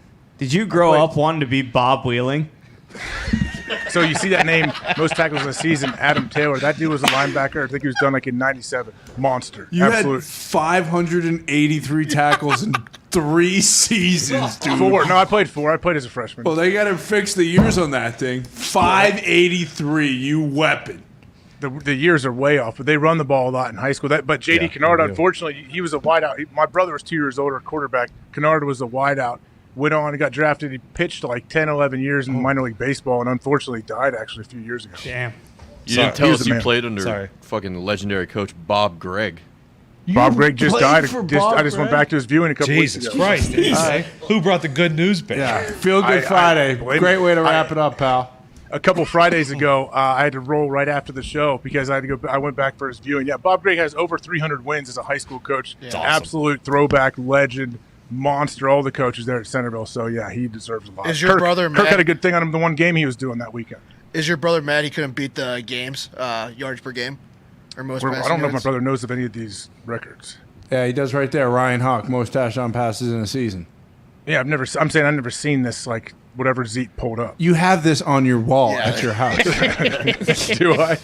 Yeah, we He has know that. all the records except for fucking Herbie's got him for most passing yards per game Well, or in man, game. Jim Tamalo was very accurate as well in 1983. Don't sleep Couldn't on turn the Pat ball over. Kramer, dude. Could not throw a Boy, pick. yeah. Hey, these guys you're talking about are studs. I know. Yeah, I know. Yeah, you played against him every year in the fucking alumni game, dude. Hey, you're right. I did face a lot of those dudes in the alumni game. They scared me. They really did. Did Coach Gregg ever win a state championship? Did they ever walk up to you and say, "Get you one of these"? No. Well, Centerville had they called the decade of dominance, like mid to late '80s through the '90s, where they just were winning everything. State championship? And they didn't tell you to get you one of these? No, I do not have a high school ring. Do not have a high school state championship. That's pretty hard to do. That's not true. So you got never your- got one of these? Is that what are you pointing at? It's a high school football championship ring, Texas to be exact. Texas 5A. Go okay? Mojo. Diggs, were you good? Was your team good in high school? No, we were 500. Plum? Which was actually, at the time, good for our school. We were the smallest. So PA is 4As, not now. Back then, we were the smallest 4A school. So it was a bit of a tough sled. Tough sled. So 4A is the biggest, the Yeah. highest division? Yeah. Okay, yeah. Ohio's 1, 2, 3, 4, 5. Like Division 1's the biggest. Oh, okay. And what did you play? Division We're- 5? No, we're in 1. Fair enough. So What'd in you the say? I couldn't decade, even hear you. in the decade of dominance, Centerville never won a state championship. No, they've never won a state championship in football. They won it in basketball this past year. Yeah, with fucking cups. Well, we'd have to go through. The problem is when we get in the playoffs, our region was like Cincinnati. We go down and play Moeller, Saint Xavier, all these elder, all these Saint X, giant baby. teams with a million kids that were good. I hear you. I'm telling you. That's Ryan Hawk scored 6 touchdowns in one game. Holy shit. Oh yeah, Ryan was a monster. Were you at that game? Better than Bundy, dude. What year was it? It says 99, but that could be a lie. 6 TDs versus Xenia. Yeah, I was there. Hell yeah. Xenia's a good team, too. Yeah, I was there when Hawk scored 6 touchdowns. Did Tommy Tamaska have his jersey retired? Hey, you remember that year that Ryan Most Hawk broken scored tackles, 6 nice. touchdowns? Hey, remember when Tommy Tomasco ran for 800 yards and broke 109 tackles in a season? So you said a bunch of this stuff isn't accurate, AJ? I said what? You said a bunch of this stuff isn't accurate? No, it's accurate. The years, for some reason, the years, at least on mine, were off. You ever buy a car from Jimmy Atkins' car dealership? No. That he opened after winning one of these? See what you guys are doing We've here. been watching a lot of Friday Night Lights around here. The series? Yeah. Yep. My wife loves that. She was watching that like 6 months ago. She got into it for some Ty's reason. a huge Buddy Garrity fan. Big Buddy Garrity fan. The head coach? Now, Buddy Garrity's a big booster. Yeah, car salesman. He's the car dealer guy. Oh, yeah. Yeah. It's nothing compared to the What's movie. the head coach's name in there? He seems Coach Taylor. Coach Coach Eric Taylor. Taylor, damn it. He is very unhappy, I feel like. Yeah, Well, it's 'cause yeah, he's trying to win fucking the state Julie's always championship. giving him heck. His daughter, Julie. I saw an episode where his wife was canoodling with some teacher in the little teacher's Whoa! He got pissed. He showed up and was mad. Right after they had Gracie Bell. Yep. That's right. That's right. She had Might have to a go back and watch that. You remember? She had a Gracie daughter. Bell. Yep. Classic. I saw a few episodes recently. I've never watched every. How many seasons are there? 5, I think. It takes forever. to It does. finish. Yeah. It's It does. so good, but it takes so long. Fucking Saracen's always letting them down, fucking on third down too. So that's an issue. AJ, you said you want to watch, but aren't you like knee deep in Sesame Street right now? Or Why? What's going on with Sesame Street? I don't know. I just figured you were watching it because you're a All right. doofus. you know? All No, right. I know. Big Bird got a vaccine. That's all I know. Okay. Oh, you had to do that, dude. Is that why you asked me? No, I didn't know Big Bird had got the ouchie, dude. How would I think know you might that? have known that. I think you might have known that, Connor. My kids have grown out of Big Bird. I think it's Sesame Street. I don't think Bird that's flu, been a dude. demo. So what's Axel watching these days? The Saw series? He probably would, unfortunately. If you let Criminal him. Minds. No, YouTube, man. YouTube has a million things for kids where a bunch of kids are making cash. There's these little dudes, Vlad and Nikki. These two kids that play with toys or do stuff. I'm sure they're getting paid $20 million a year. I heard there's some dude who like does like just like teaching, learning videos. Who's making Coco fucking- Melon. Coco Blippi? Melon, yeah. You mean No. Blippi? Who? Mrs. Lippy? No, that's from fucking. Blippi fucking makes bank, I heard. Blippi yes. is very popular. Oh. And they're Blippi making is- millions gets and millions of giant dollars. Yeah. Well, that's like the kid who opens up toys. Yeah. Oh, I think Blippi's The bigger. toy unboxer. Toy Unboxer is like the #1 on YouTube. Yeah, is he still going strong? What's his name? Ryan. That was his name. Yeah. Yeah, you would Blippi know. took him out. You're right. I have 4 kids. I would know. They don't watch him right now, but Blippi's killing it, man. Blippi's like 40 years old too, I think. Okay, That's I think not that's weird. the guy that I heard about. Blippi? Yeah, Blippi. Shout out Blippi. Shout out Dresses a Blippi. lot of orange and whatever and suspenders and just probably banking $80 million last year. Oh, so he's the current modern day Steve, but without a drug problem. Jeez. Okay. Blues Clues. Blues Oh, sweet talking Steve. Sweet talking Steve. Yeah, Sweet Steve. Wait, he didn't. Wait, did that guy have a drug problem? One of them did. Rumors. I don't know if it was Steve. Was he Barney too? Oh, come on. Was he Chuck E. Cheese? No, Nick was. I was. Nick was. Oh, were you really? Yeah, you had to. It was mandatory part of the gig. If you worked there, you had to take a turn? Yep, you had to don the suit. You had to be the mouse. For how long? I don't know. It wasn't shifts. It was like 30 on, 30 off, probably. You sound Would like they you're critique not. you, though? You sound like you're not honored to be Charles Entertainment Chief. Pal, this was like a tour overseas. There were kids everywhere, tugging and pulling. They look up and they see your face inside the mouse's mouth. Like, you're not real. Get out of there. Punch in the nuts. Yeah, Yeah. swing on you. Well, the Wouldn't they costume- critique? Would they grade you on how you did? Like if you weren't bouncing enough or you weren't doing this or that? No, I don't think anybody gave a shit. They were managers at Chuck E. Cheese. They just wanted to get the hell out of there. We go to Fuck Chuck out E. of here. Cheese Go every play once in a fucking while. skee ball. Yeah, go smoke your cigarette and get your ass back in here. Yeah, take your head off and smoke a cig in the back and then traumatize those kids for life when they drive by with their mom in the station wagon. That's what you did. If I was Chucky, is that what I would do? No, that's what you did do. No. Mm-mm. I used to go to Chucky as a kid all the time. I've told you guys on the show many times. That's where I first started making suicides with they had the fountain beverages out there. Yep. Did you have a Discovery Zone near you? Oh man, Discovery Zone popped up when I got a little bit older, and yeah, we went there a lot. Yeah. Coach Cower was always at Discovery Zone every single time I went there. Bill Cower? Bill Cower, yeah. His kids were similar age He to really me. liked the ball pit. So yeah. every single time I went to Discovery Lived Zone, in it. Cower was there every time. Was he crawling through the tunnels and stuff? Nah, he was just fucking mean mugging all the kids. Playing the X-Men video Fucking game. snarling at everybody. Good for him. Well, guys, what is Hammer Down coming on today? 15 minutes. 15 minutes from now, I think it's time to wrap this sucker up. Let you guys take your little break and get to Hammer Down. Gump, you're 1-0, huh? Yeah, it was a great night for Dolphins football, AJ. For real, how pumped were you? Were you pumped? I'll tell you a story. As soon as I saw Dan Marino throw in a lipper last night, I go puffed a tin of Skull Straight and chewed the whole thing during the game. So that might be my ritual. I have not chewed for about 5 years. Really? And you had one laying around? No, I ordered it. It got delivered during the game because I saw Marino throw a lipper in. Guy killed an entire can. Yeah, I woke up at 5 a.m. shaking like a leaf. But now you're back though. You're back full go. Yeah, we got to win. We're good. Have to do it every game now. Good for you, or maybe every day. Nah, I can't. My body can't take it every day. What'd you have? dude. Did you have upper and lower, like full go? Just throwing hockey pucks in there, dude. Good for you. Good for you, Gump. Canada strong, man. Are you a citizen yet? Soon enough, right? Yeah, you got it. You got it. Yeah, of course. We know how you are. All right, guys. Appreciate you. Appreciate you guys helping out. I know Pat's gone. He'll be on SmackDown tonight. We'll be back here Monday with another Overreaction Monday. Hammer Down will be 15 minutes after this show, so probably you want to say 3:40, Diggs? 3:30, 3:35. 3:35. I don't want to throw a time on you whenever you want. Thanks. Within the next 15 to 20 minutes, Hammer Thanks, Down Edge. will be here. Appreciate everybody watching. Been a fun, weird week. I'm sure next week will be the same. But this is the Pat McAfee Show. We will see you for Overreaction Monday coming up.